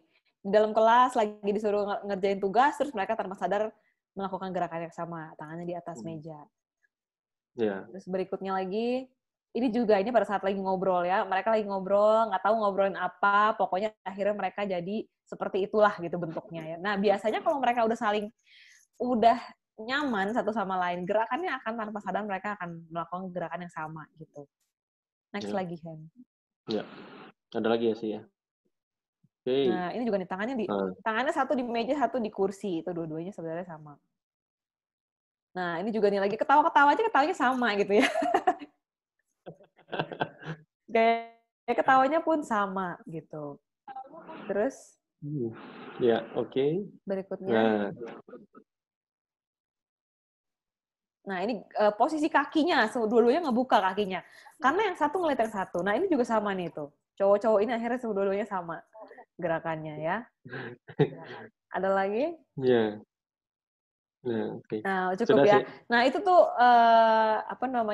contoh-contoh mirroring. Apa yang dimaksud dengan mirroring ya? Mirroring itu pada saat kita melihat lawan bicara kita, seakan-akan kita lagi berkaca gitu. Kayak, oh ini kayaknya gerakan gue kok jadi sama ya sama dia ya. Nah, sejak saya belajar NLP dan saya mengetahui tentang mirroring ini, begitu saya lagi ngobrol sama orang, dan saya jadi ngeh gitu, iya kok gue jadi mirip sama dia ya gitu. Tiba-tiba jadi kepikiran gitu. Kadang-kadang saya lagi ngobrol sama Hendy aja nih sebelum training, sebelum acara ini, biasanya kita suka meeting juga gitu.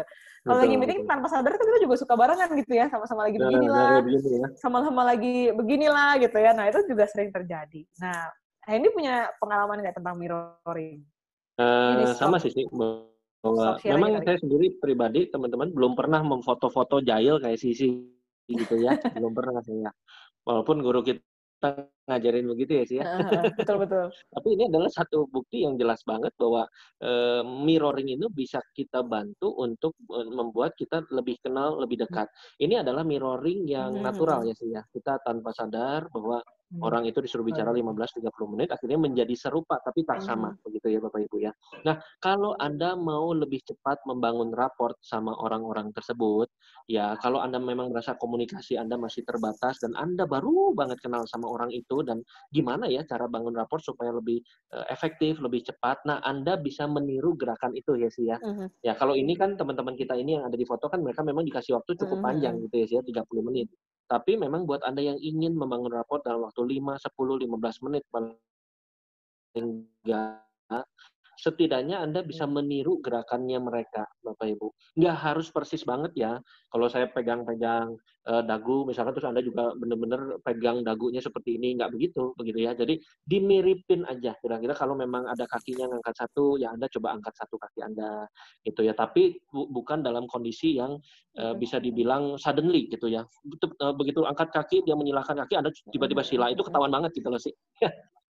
Jadi jangan juga jadi terlalu cepat, tapi juga harus memperhatikan begitu bagaimana setelah beberapa detik lah ibaratnya kita enak lagi ngobrol, Anda mulai ikuti. Nah, dengan cara mengikuti ini dan akhirnya menjadi kurang lebih similar sama dengan dia, itu frekuensinya menjadi mirip sih begitu. Sama tadi kayak matching ya.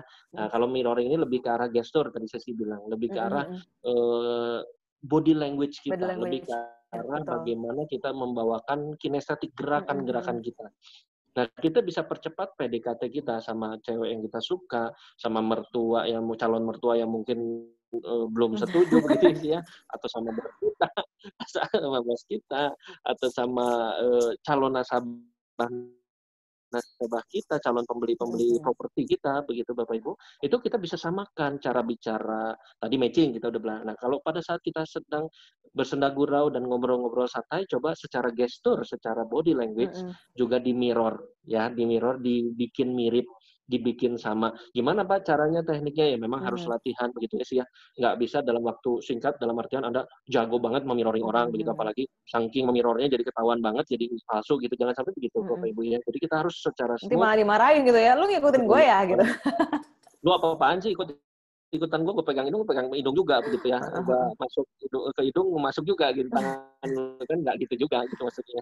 Orang lain lagi ngorek-ngorek hidung, Anda ikut ngorek gitu kan, nggak gitu juga, itu namanya jorok gitu Bapak Ibu ya. Tapi yang kita harus lakukan adalah kemiripan itu. Ya, kemirrorannya, ke cermin, seakan-akan seperti orang itu berkaca pada dirinya sendiri. Seakan-akan berkaca kepada apa yang dia suka lihat sehari-hari gitu loh. Jadi ketika ada mirroring ini, otomatis chemistry lebih cepat dibentuk gitu. Kalau yang ini adalah secara natural di foto, tapi kalau kita mau bangun, kita mau usahakan, itu lebih cepat lagi, seperti jalan pintas lah untuk kita bisa memirror mereka begitu ya. Nah, itu satu teknik yang kita bisa pelajari Bapak Ibu, bahwa dengan memirror ini akan mempercepat raport kita, bangun citra diri kita, kepercayaan kita, trust kita sama orang lain. Nah, ini mungkin Anda sering dengar, tapi Anda belum praktekkan di lapangan. Anda harus sering praktekin Bapak Ibu, karena matching dan mirroring ini penting untuk kita lakukan. Itu lama-lama akan jadi kebiasaan, lama-lama akan menjadi satu hal yang sangat mulus dan smooth. Tapi awalnya memang kita harus bangun pelan-pelan, melihat. Nah, ketika mirroring ini Anda harus perhatikan ya, mata Anda itu harus jeli gitu loh. Makanya kalau di kelas kita punya latihan sendiri tuh sih, bagaimana mirroring ini ada latihannya. Tapi kalau di Zoom gini kan agak terbatas gitu ya sih ya. Begitu. Tapi kalau di kelas itu ada latihannya, bagaimana dengan mata kita melihat gerakan lawan kita, harus kita ikutin. Itu ada caranya gitu ya. Ada latihan-latihannya di dalam workshop kita. Jadi biasanya di training NLP. Begitu sih. Nah, mungkin tambahan dari saya sih kurang lebih seperti itu aja sih, bagaimana kita memirror dan kenapa mirror ini penting banget untuk kita bisa bangun raport begitu dengan relasi kita. Betul. Begitu Kan boleh stop share dulu, sorry biar nggak mengganggu slide-nya. Oke. Ya, jadi intinya sebenarnya si mirroring ini adalah proses natural gitu ya, yang biasanya kita lakukan tanpa kita sadari.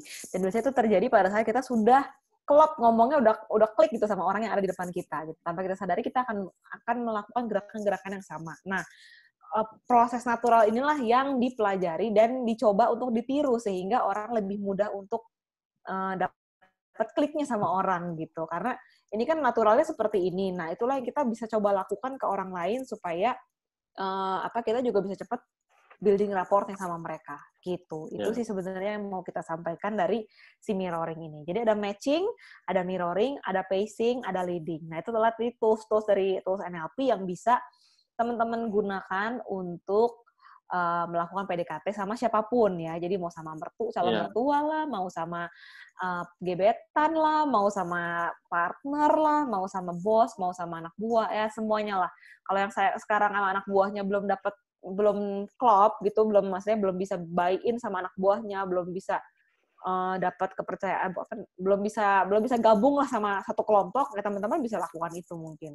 Atau coba aja dilihat, dievaluasi diri sendiri gitu. Mana yang kita kurang? Oh, ternyata pantesan gue nggak bisa masuk sama grup ini ya. Ini grupnya grup orang-orang yang suka sepedaan semua. Pantesan gue nggak bisa masuk karena ya gue nggak punya sepeda misalnya gitu. Nah, gimana caranya ya? Mungkin bisa beli sepeda atau bisa cari tahu tentang sepeda supaya kita bisa nyambung gitu ya. Nah, kita udah masuk sesi jawab kali ya, Hen ya, karena kita langsung masuk aja karena waktu kita running out nih sih.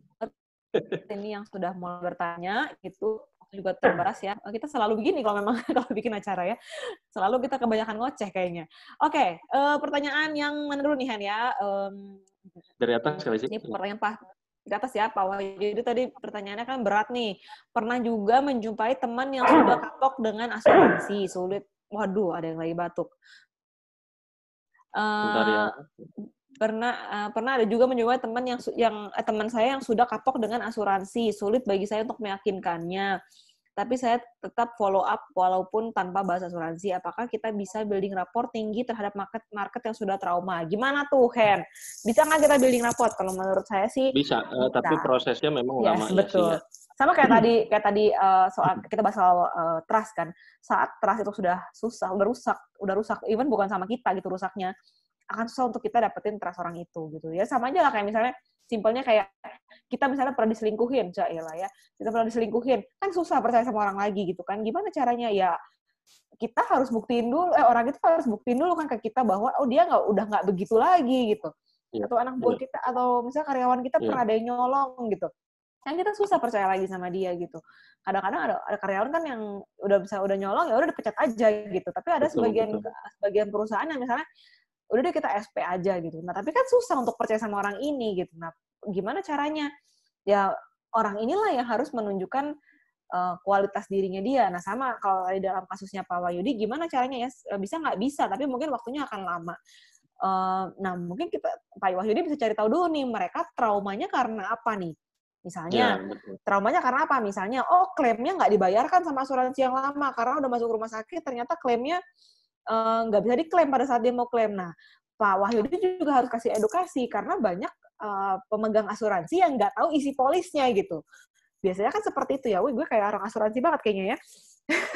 Udah cocok sih. Cocok ya. Nah, jadi kadang-kadang gitu, karena gue pengalaman gitu ya. Dulu sebelum gue pakai asuransi yang sekarang, gue punya asuransi juga, tapi gue nggak pernah tahu isinya apa. Sampai ada adik gue, kebetulan asuransinya yang menawarkan tuh adik gue gitu. Adik gue bilang gitu, lu udah baca belum asuransi lu nih, polisi seperti ini loh. Kalau lu sakit, lu cuma di cover rumah sakit 300.000 gitu. Yang selama ini gue pikir, gue udah punya asuransi, gue bayar 500.000 sebulan, itu udah tenang gitu. Kan banyak orang yang seperti itu. Jadi yang pertama Pak Wahyudi harus lakukan, mungkin cari tahu dulu nih, traumanya dia karena apa. Nah, itu yang mesti kita obatin. Kan obatnya harus pas ya. Kita kan nggak mau ngobatin gejalanya doang. Oh, ibu jangan takut sama asuransi itu nggak semua begitu ya, percuma. Ya pokoknya trauma ya trauma. Makanya kita harus jelasin dulu masalahnya di mana, cari tahu dulu masalahnya di mana. Nah, akarnya ini lah yang kita benerin gitu. Betul. Mudah-mudahan membantu. Gimana menurut Hendy? Ya, betul. Nah, ini Pak Wahyudi udah nyambung nih di bawah nih. Masalahnya apa nih Pak Wahyudi? Traumanya agen lama adalah saudara. Dan ditipu uangnya dipakai si agen, begitu ya. Juga agen kedua, polisi tidak sesuai dengan di awal presentasi agen tersebut. Ya, memang ini tidak mudah, Bapak Ibu, tapi makanya itu saya bilang bangunlah kepercayaan dengan dia dengan cara apa? Jangan lakukan hard selling, Pak Wahyudi, lakukanlah soft selling, lakukan edukasi, maka mereka akan melihat manfaat asuransi. Lakukan yang namanya sharing kesaksian, lakukan yang namanya sharing tentang bukti klaim, dan lain segala macamnya, maka itu akan menjadi sedikit-sedikit lambat laun kita setelah pacing, baru kita bisa leading pelan-pelan. Kita akan tahu ketika kita leading, kita tawaran lagi dengan cara kita, memang kita akan melihat gitu, kita ngukur dia masih negatif nggak. Kalau masih negatif, kita pacing lagi sama dia. Ya kita pancing lagi dalam artian kasih longgar lagi dengan cara edukasi lagi. Kasih lagi misalkan ada produk baru yang baru muncul, atau ada inovasi, atau di era COVID ini ternyata perusahaan ini sudah membayar sekian miliar, sekian juta, misalkan atau sekian ratus juta kepada orang tertentu. Nah, ini akan menjadi bukti yang semakin lama semakin membuat dia terbuka. Memang kalau misalkan memang dia pernah ditipu uang dan segala macam, itu memang sulit ya sih ya, karena berhubungan dengan uang. Tapi lama-lama saya percaya yang namanya bukit pun Bapak Ibu akan berongga kalau terus diterpa angin dalam waktu ribuan tahun sih memang gitu ya. Bahkan kalau Anda pernah mau ngecek, coba deh Anda diam di atas air yang menetes kepala Anda begitu ya, atau batok kelapa, taruh aja di atas air yang menetes, tes gitu sih ya. Memang lama, saya juga belum pernah lakukan dalam waktu berapa lama, tapi itu lama-lama akan bolong si batok kelapanya. Karena apa? Batok kelapa itu ibarat prospek kita. Ibarat orang yang kita mau deketin, Bapak Ibu, yang sudah negatif, yang udah keras banget begitu sih ya, kayak batok kelapa gitu. Tapi kalau ditetesin air di tempat yang sama, terus-menerus Bapak Ibu, di spot yang sama, itu lama-lama akan berlubang juga, lama-lama akan bolong juga. Itu prinsip alam, hukum alam. Sama seperti hukum gravitasi gitu sih, jatuhnya nggak ada dari bawah ke atas kan, selalu adanya dari atas ke bawah gitu. Nggak mungkin kita lempar terus tiba-tiba ngapung gitu, itu bukan gravitasi. Nah, sama juga dengan yang namanya hukum konsistensi. Ya, hukum yang terus-menerus kita lakukan seperti Pak Wahyudi itu jangan menyerah Pak untuk terus mengedukasi, men-sharingkan apa yang menjadi kelebihan-kelebihan produk daripada perusahaan tempat Bapak ada gitu sampai sekarang gitu ya. Dan kapan Pak menuainya nggak ada yang tahu. Makanya Anda jangan fokus sama satu nasabah itu. Ngapain Yes, nasabah betul. Nah, banyak itu yang banget baru mau tuh. gue bilang tuh. Nasabah banyak, kenapa harus fokus sama yang itu? At least kita udah Nah, itu gue mau menjelaskan. fokus sama saudara ini yang satu yang negatif ya nggak apa-apa, kita cari orang lain dulu. Kalau kita fokus sama orang ini repot Pak begitu. Walaupun Iya, tetap kita follow betul. up berjalan gitu ya, follow up terus step by step dengan cara tadi seperti prinsip air yang menetesi batok kelapa begitu ya, sehingga lama-lama akan tembus juga. Seperti bukit kalau Anda googling ya, saya pernah dapat satu gambar itu satu bukit bisa keluar gitu Bapak Ibu karena angin loh. Angin doang bisa bikin bukit itu jadi bolong, angin loh sih gitu yang nggak ada apa-apanya, tapi karena Ternyata diterpa angin bisa gitu ya. ribuan tahun itu memang ya kayak dinosaurus aja gitu ya, ribuan tahun lama-lama tuh bolong, si bukit itu jadi kroak gitu, jadi ada satu bolongan itu di sana, itu menarik sekali ilmunya. Nah kalau hukum alam aja berkata begitu, masa kita nggak bisa terapkan begitu ya, gitu. Dan juga jangan mengharap kepada satu orang, cari lagi Iya, yang lain. betul. Karena masih banyak orang yang mau sama Anda, masih banyak orang yang perlu Anda PDKT-in gitu ya. Gitu. Dan iya, kayak Hendy bilang tadi, mungkin sekarang malah lebih mudah ya untuk meyakinkan, bukan meyakinkan, untuk meyakinkan orang. Ya. Bukan meyakinkan sih, membranding itu loh tadi ya. Kalau misalnya tadi orang itu rusak Itu. kepercayaannya karena satu Betul. orang, ya kita kan mau jualan misalnya produk yang berbeda gitu. Ya teman-teman atau Pak Wahyudi tadi bisa sharing tentang benefit-benefit dari asuransi yang sekarang Bapak lagi jual gitu. Bisa Betul. diposting-posting lah supaya orang lihat ya. Kita nggak menyasar yang satu ini doang kan, siapa tahu kita mengail dapetnya yang lain lagi gitu ya. Nah, mudah-mudahan menjawab ya Pak ya. Kita bisa lanjut ke pertanyaan yang berikutnya nih ya, karena udah cukup banyak sepertinya yang nambah nih. Oke, Nah, ini malam ada nih Putu Bulan ya, Bu ya. Sisi ya. Malam Coach Hendy, Coach Sisi, gimana menurut Coach kalau ujung-ujungnya setelah kita berbuat baik lalu akhirnya dimanfaatin? Waduh, pedih kayaknya ya. Waduh, misalnya lama-lama minjem uang lebih intens ya sama kita sehingga sudah buat kita nggak nyaman. Apakah kita harus jaga jarak atau ada solusi baik untuk jaga hubungan tetap baik lah ya. Ini susah berat-berat susah gampang kok, berat-berat susah ya. Kalau saya sih gini sebenarnya Bu ya, kalau saya pribadi saya akan minjemin uang kalau saya minjemin uang, saya nggak berharap uang itu kembali gitu. Makanya saya minjemin uang yang nilainya saya relakan jika itu tidak kembali. Misalkan, gitu ya, sesuai kemampuan gitu ya. Iya, misalnya gini, misalnya Hendy yang meminjam uang sama gue 500.000. Kalau gaji gue misalnya 50 juta dan 500.000 itu buat gue nggak ada masalah, nothing gitu. Ya udahlah, kalaupun hilang ya udah let it go gitu loh. Terus tapi kalau misalnya gaji gue 1 juta, terus 500.000 ini sangat berarti buat gue, terus gue pinjemin Hendy dan berharap dia bilang dia mau janji minggu depan bayar, ternyata Hendy nggak bayar. Yang stres kan diri sendiri gitu. Jadi iya kan celaka 13, nggak bisa bayar rumah, nggak bisa bayar kosan dan lain-lain gitu kan. Jadi ya alangkah lebih baiknya saat kita mau meminjamkan uang, kita harus punya pikiran bahwa uang itu nggak akan kembali. Itu udah yang paling penting gitu. Jadi kasihlah uang yang nilainya cukup oke untuk kita lepaskan gitu. Jadi misalnya kayak kita ngasih nyumbang lah gitu. Jadi udahlah direlain aja, dia nggak balik pun ya udah, balik ya udah gitu. Jadi lihat dulu nilainya. Mungkin itu yang pertama. Nah, terus gimana caranya kalau makin lama uangnya makin intens ya? Mungkin kita bisa bilang, kalau saya pribadi kalau udah kayak gitu saya akan ngomong gitu. Sorry, kalau sekarang gue lagi nggak ada uang, apalagi kan sekarang lagi COVID kayak gini ya, keluarga gue kan juga, kita kan juga butuh makan dan segala macam, penghasilan saya juga lagi berkurang sekarang, gaji suami saya dipotong misalnya gitu. Ya kita jelaskan kondisi kita juga seperti apa, supaya orangnya ngerti gitu. Jadi ya kita juga bisa bilang sama dia, no hard feeling ya, bukan berarti gue jadi nggak bantu lo. Ya harusnya sih teman yang baik atau orang yang benar-benar baik sama kita, yang ngerti kondisi kita, dia pun akan paham sih, nggak akan jadi masalah harusnya gitu. Karena gue pun punya teman deket yang dulu pernah mencoba minjem uang ke gue, selama ini nggak pernah minjem uang, terus tiba-tiba dia minjem dan akhirnya gue bilang sorry ya, gue lagi benar-benar nggak bisa karena begini. Karena minjemnya cukup besar pada saat itu, jadi ya gue bilang nggak bisa. Ya udah gitu. Dan harusnya teman yang baik pun akan mengerti kalau dia setelah itu pergi dan meninggalkan kita, ya berarti dia bukan teman yang cukup baik menurut saya sih gitu ya. Dan dia mungkin punya niat yang nggak baik juga gitu. Karena kalau orang butuh, orang minta bantuan, kalau nggak dibantu kan harusnya dia juga cukup mengerti gitu loh. Kalau gue sih gitu sih. Kalau Hendy gimana? Sama Itu sih sih, Bu, mudah-mudahan menjawab ya Bu. saya juga setuju sama Sisi ya. Jadi intinya jujurlah apa adanya. Kalau memang Anda mampu, pinjamkan sesuai kemampuan Anda. Tapi kalau tidak, jangan dipaksakan Bapak Ibu. Dan ingat bahwa ketika memang orang memanfaatkan Anda, itu apakah adalah teman yang baik menurut saya begitu ya. Kalau memang menurut Anda itu bermanfaat buat Anda memiliki teman seperti itu, artinya sama-sama untung, win-win, bukan untuk kita aja gitu, tapi sama-sama bisa win-win, Anda bisa pertahankan hubungan itu. Tapi kalau terus menggerogoti, ya tentunya Anda yang putuskan Bapak Ibu apakah itu bermanfaat atau tidak. Begitu ya. Tentunya kita juga nggak mau dong terus dimanfaatkan begitu terus. Itu bukan satu contoh pendekatan yang baik, Bu. Itu menurut saya sih. Tapi kalau pendekatan yang baik nggak seperti itu. Tadi Sisi juga pernah bilang kalau kita memang sudah jujur nggak bisa apa adanya, ya biasanya orang akan mengerti kalau memang dia sahabat sejati kita atau teman yang kita bisa ajak untuk berkompromi begitu ya. Nah itu kalau mereka mau ngerti. Tapi kalau enggak malah dia menjauh, ya sudah, lebih baik menjauh aja. Kalau saya sih begitu, nggak usah pusing. Ya, karena memang tidak bermanfaat. Betul. Buat kita juga nggak bermanfaat gitu, untuk apa begitu, nggak ada win-winnya, karena kita kan tentu harus saling memberikan manfaat, harus saling membangun satu sama lain, ibarat hubungan gitu ya, suami istri harus bisa saling melengkapi. Kalau terus kitanya yang melengkapi terus juga capek Bapak Ibu ya. Itu sih yang saya ingin tambahkan mungkin sih. Mudah-mudahan menjawab ya Bu ya.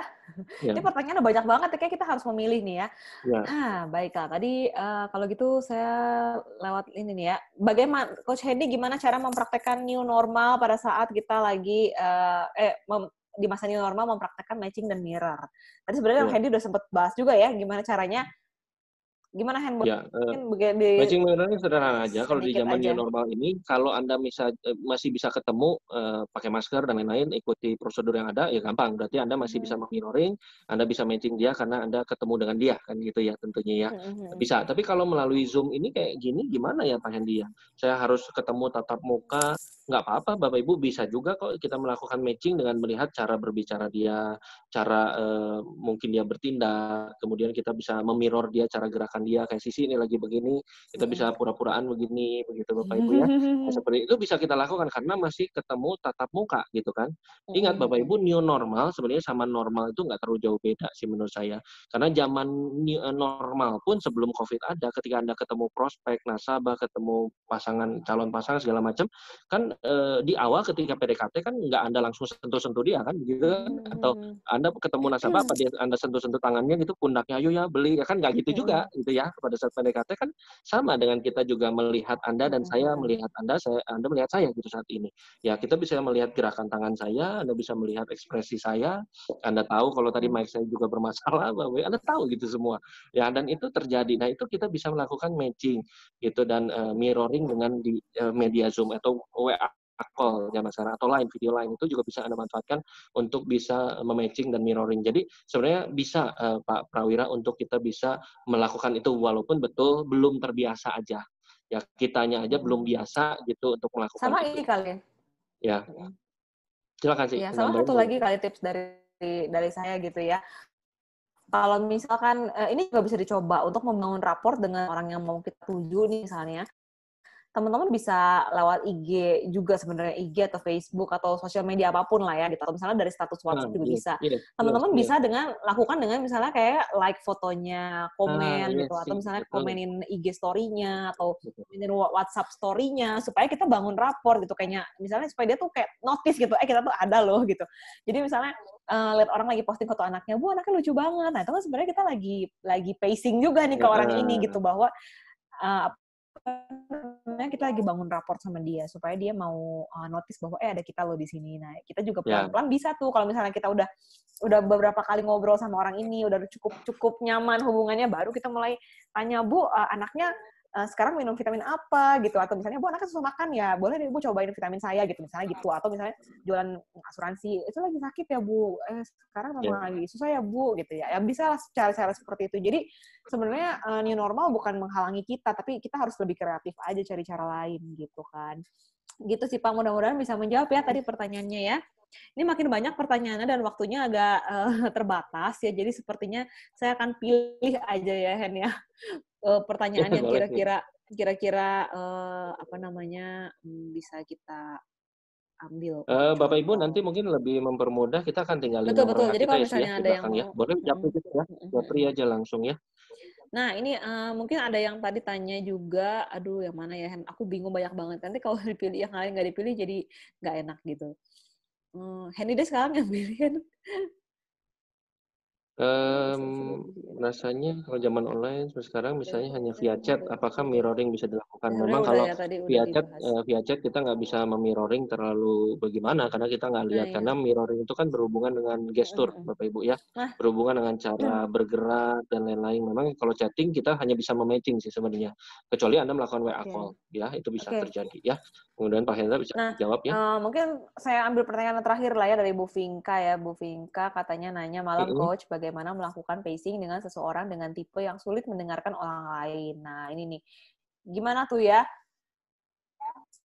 Bagaimana kita melakukan pacing dengan dengan orang yang sulit Sebenarnya mendengarkan orang sama lain. aja sih ya, karena kan kita ini yang pacing ya. Kalau menurut gue sih gitu.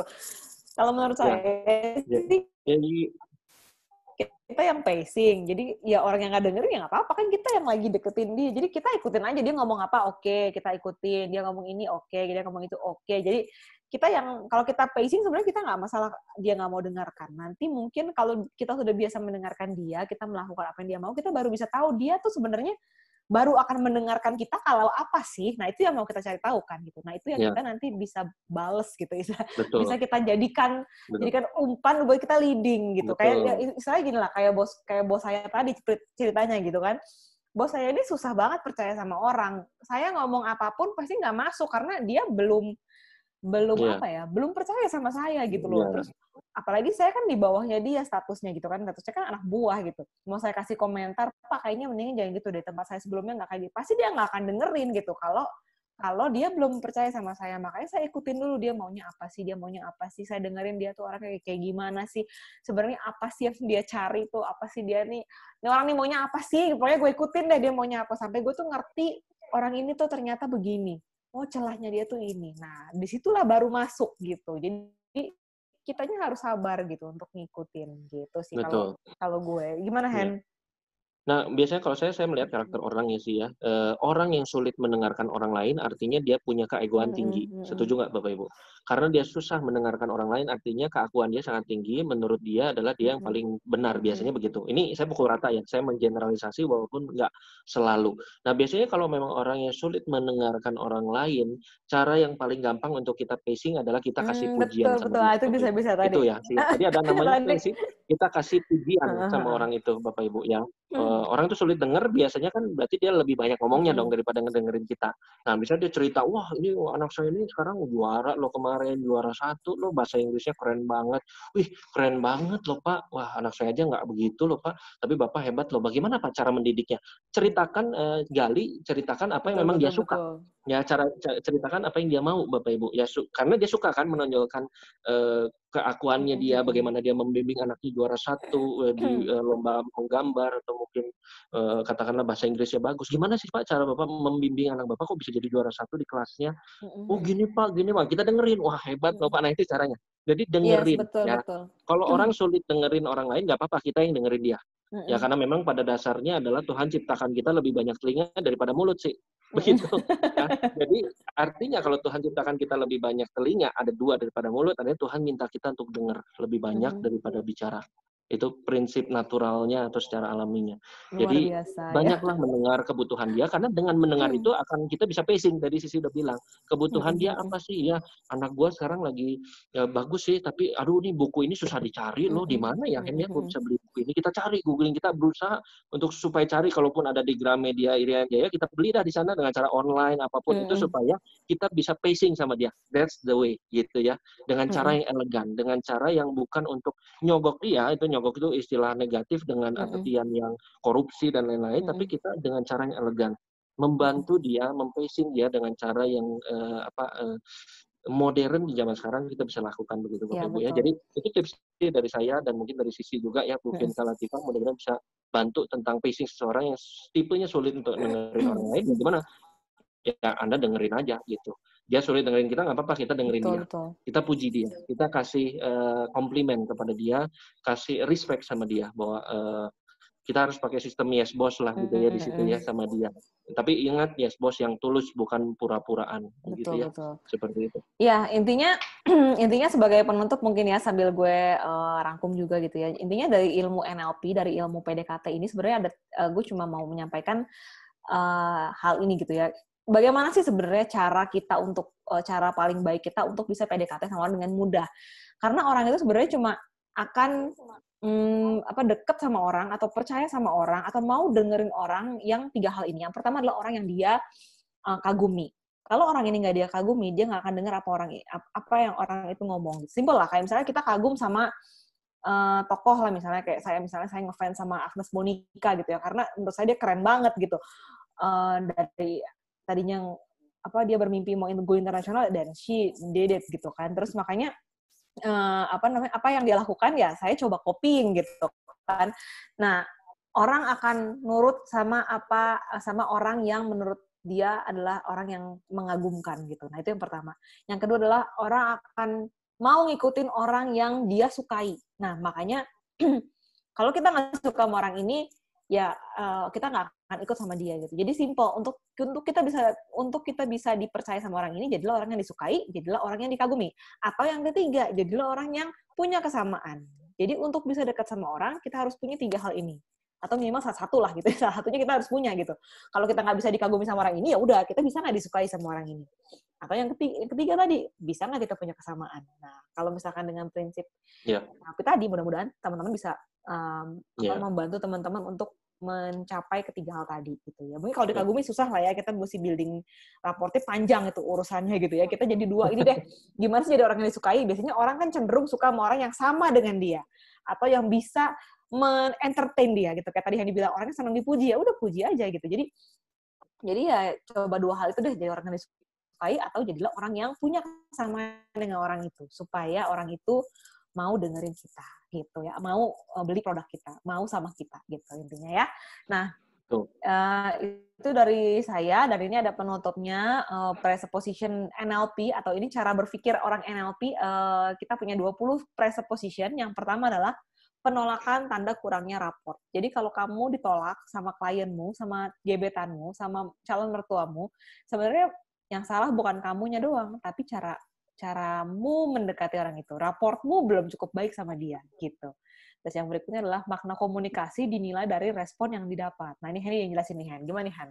Ya, jadi ketika responnya negatif berarti komunikasinya belum nyambung gitu loh sih. Makna komunikasinya itu akan dinilai dari respon. Kalau responnya sudah baik berarti maknanya sudah tersampaikan di situ.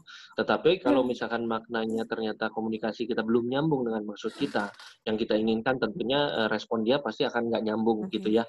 Sesuatu yang tidak nyaman dengan prospek kita atau dengan orang yang kita deketin begitu ya. Jadi bagus banget, ini adalah 2 falsafah hidup yang kita harus pahami dari dunia NLP tentang komunikasi begitu sih ya. Pertama, penolakan tanda kurangnya raport. Cara bangun raport gimana? Dengan pacing dan leading, dengan matching dan mirroring, Bapak Ibu itu bisa dilakukan seperti itu. Dan makna komunikasi ini dinilai dari respon yang kita dapat begitu ya. Jadi kita bisa melihat nih kalau responnya masih negatif, berarti kita masih kurang raportnya, dan berarti makna dari komunikasi yang kita sampaikan belum tersampaikan sama dia. Tapi kalau responnya sudah baik, kita sudah bisa leading dia, berarti makna yang kita ingin sampaikan sudah mulailah minimal tersampaikan atau sudah tersampaikan. Begitu loh sih, seperti itu. Oke, ya. Mudah-mudahan apa yang kita sharing hari ini bermanfaat ya, Hen ya, buat teman-teman ya, bisa buat tools-nya untuk menggait klien, menggait prospek baru, atau mendekati orang yang selama ini mau dideketin dan nggak dapet. Nah, itu silahkan dipraktekkan. Nah, ini ada kontak saya sama Hendy, jadi kalau teman-teman mau tanya lebih jauh, bisa lewat WhatsApp, bisa lewat email, bisa lewat IG. ini ada kontak kita di sini ya. Kalau misalkan teman-teman mau tahu AHA Talk berikutnya apa, silakan nanti lihat aja di AHA Class Learning, biasanya saya akan update di sana. Dan untuk informasi, mungkin apakah kita bisa promote sedikit mengenai personal branding sih di terakhir ini? Iya ya, sedikit boleh. Nanti ini aku mau cerita dulu sedikit ya. Nanti untuk tanggal 10 September, saya kebetulan juga, ini saya sambil promo juga Hen, tanggal 10 September, itu saya juga ada AHA Talk yang berikutnya. Saya akan ada kerjasama dengan perusahaan Agenkan. Itu ada CEO-nya akan ngobrol di sini saya. Kita akan bicara tentang bagaimana cara financial planning. Jadi kalau teman-teman mau ikutan, nanti bisa ikutan seperti biasa. Saya biasanya posting tiket di loket.com, jadi teman-teman bisa beli tiketnya di sana. Dan untuk kali ini 50 orang pertama akan dapat free. Jadi kalau teman-teman daftarnya segera, 50 orang pertama itu free, 50 orang berikutnya baru berbayar gitu. Jadi kalau yang free sudah habis, ya udah tinggal langsung saya berbayar. Jadi silakan cepet-cepetan untuk daftar gitu ya. Dari Hendy ada tambahan? Mungkin saya ini aja, Bapak Ibu, tadi kita sempat mention masalah branding ya. Jadi branding ini adalah satu tahapan, Bapak Ibu, yang kita akan bisa pelajari sebelum kita PDKT sih. Jadi banyak orang ternyata sudah melakukan PDKT dengan benar, tapi dia tidak memiliki personal branding yang baik, tidak memancarkan karisma di dalam personal branding itu sendiri. Makanya kita pelajari. Jadi ada satu step, Bapak Ibu, kita kan belajar PDKT ya, hari ini ya, dengan cara pacing, leading, dan lain-lain. Nah, satu step sebelum melakukan PDKT, kita harus bisa melakukan branding diri. Bagaimana caranya kita membranding diri? Atau saya bilang tadi di awal, kita harus bisa tebar pesona dulu, gitu ya. Di antara Anda, saya ingin tanya, apakah Anda ingin Bapak Ibu dikejar-kejar, Anda ingin dikejar prospek atau Anda ingin mengejar prospek? Pertanyaan begitu. Sama seperti contoh kayak kita ngejar kupu-kupu sih. Ngejar kupu-kupu itu bisa dengan dua cara. Kita bisa ngejar dengan pakai pancingan serangga itu, which is kupu-kupunya satu ketangkap, yang lain kabur, begitu ya. Itu yang bisa kita lakukan. Tapi bisa juga dengan kita membangun taman yang indah sih. Membangun taman yang bagus, taman yang indah, sehingga kupu-kupu datang sendiri. Nah, personal branding adalah bagaimana cara kita menangkap minat orang, bukan dengan pakai jaring kupu-kupu, tapi dengan membangun taman yang indah, Bapak Ibu. Nah, di sini hari Minggu nanti, hari Minggu tanggal 30 Agustus, jadi beberapa hari ke depan, itu dari jam 10 sampai jam 3 sore, kita akan membahas tentang personal branding karisma. Harganya berapa? Ya, hanya 145.000 saja. Ya, dari harga normalnya 495. Ya, Bapak Ibu. Sebenarnya buat Anda yang daftar kemarin dapat free ya, sih ya, untuk hari ini seminar. Tapi buat Anda yang sudah terlewat nggak apa-apa, karena masih ada promo daftar 5 gratis 1 buat Anda dari company tertentu atau ada di perusahaan Anda yang ingin mendaftar, silakan ada promo beli 5 gratis 1 buat Anda yang ingin mendaftar kolektif. Nah, apa aja yang kita pelajari, Anda bisa lihat di sebelah kanan Anda. Ya, kita mempelajari bagaimana membangun konten sosial media, Instagram lah, YouTube lah, kita bangun di situ, belajari, membuang mental block, Bapak Ibu, karena banyak kita sudah ngerti, raportnya bagus, personal branding saya udah tahu caranya gimana, tapi banyak yang masih belum pede menerapkannya gitu loh sih. Masih banyak bayangan-bayangan negatif di otaknya. Nah, kita buang di sini Bapak Ibu ya. Kemudian 7 cara membangun karisma diri yang penuh daya tarik, meningkatkan closing rate penjualan Anda, ya, dan juga memenangkan kompetisi di dalam karir. Banyak juga orang kerja zaman sekarang sih belum juga dipromosi, belum juga mereka dapat pujian daripada bosnya. Nah, justru kita ingin memenangkan kompetisi itu contohnya, dan juga di dalam dunia sales tentunya begitu ya. Jadi kita kan belajar banyak. Pentingnya kenapa sih harus personal branding? Saya nggak bicara product branding, saya nggak bicara tentang corporate branding. Jadi kita bicara tentang diri kita, Bapak Ibu, bagaimana kita bisa dikenal orang, masyarakat luas. Karena zaman sekarang, tadi Sisi sudah mention bahwa hanya yang expert yang akan muncul ke permukaan. Tapi orang yang expert ini, Bapak Ibu, kalau tidak bisa menjual, tidak bisa membranding dirinya juga, nggak akan kemana-mana. Makanya banyak orang punya restoran enak tapi nggak terkenal sih, begitu ya. Kadang-kadang kita datang ke restoran, ini nasi gorengnya biasa aja, punya istri saya lebih enak, gitu dia bilang. Tapi istri Anda nggak membranding, makanya nggak laku. Tapi nasi goreng ini dipesan oleh banyak orang, begitu loh sih, seperti itu ya. Bahkan undangan-undangan menikah pesan nasi gorengnya dia, karena orang ini jago membranding. Begitu ya. Jadi yuk sama-sama kita belajar. Bapak Ibu, buat Anda yang ingin mendaftar, silahkan bisa hubungi admin kita di Champion Training di nomor yang di bawah ya Bapak Ibu ya, 0878 ini 222 35999. Silahkan Anda bisa. Buat yang sudah mendaftar, thank you ya Bu ya, Bapak ya. Kita ketemu hari Minggu loh ya. Kita belajar sama-sama ya. Sampai sekarang sih udah puluhan orang sih, puji Tuhan, yang mendaftar. Amin, mudah-mudahan lancar ya. Nah, buat Anda yang belum, Wajib silakan Anda ikut bisa ya, karena ini istilahnya terusan gitu ya, Hen ya, buat biar lebih komplit Ya. gitu lah ya sama tools Nah, kayak hari film ini. lah sih, film itu kan biasanya suka diceritain flashback-nya gitu ya. Iya, Udah ada, betul. seru nih, flashback-nya gimana tuh sebelumnya ceritanya, dulunya gimana. Nah ini sama lah kayak begitu, kita udah pelajari PDKT ala NLP, nah sebelumnya ada tebar pesonanya dulu nih sih. Nah, tebar pesonanya itu lewat personal branding ini kita Iya, pelajari. sip. Ya, gitu. Thank you. Oke, mudah-mudahan lancar acaranya nanti ya, Bapak Ibu silakan yang mau daftar silakan mendaftarkan diri nanti ya. Dan untuk yang AHA Talk tadi Bapak Ibu bisa lihat informasinya, nanti akan saya share di AHA Class Learning @AHA Class Learning Instagram saya ya. Oke. Kalau sudah, sebelum kita berpisah, mungkin Bapak Ibu boleh nyalakan videonya biar kita bisa berfoto bersama. Saya mau lihat wajah-wajah Bapak-Bapak, Ibu-Ibu yang sudah hadir. Ya, Banget, puji Tuhan wah. masih bertahan loh 70 orang lebih Iya, loh sampai akhir ini ya. 70 orang ya. Thank you ya, Tadi Bapak sempat Ibu. paling tinggi 84 ya, Ya, mudah-mudahan. 405 lah begitu ya. Tapi sekarang masih 74, which is good ya. Iya. Terima kasih Bapak Ibu Thank you banget semuanya penghormatan ya. Seneng modernya. banget saya bisa sharing di sini. Saya buka dulu. Wow, banyak banget nih. Ada yang udah mandi, ada yang belum.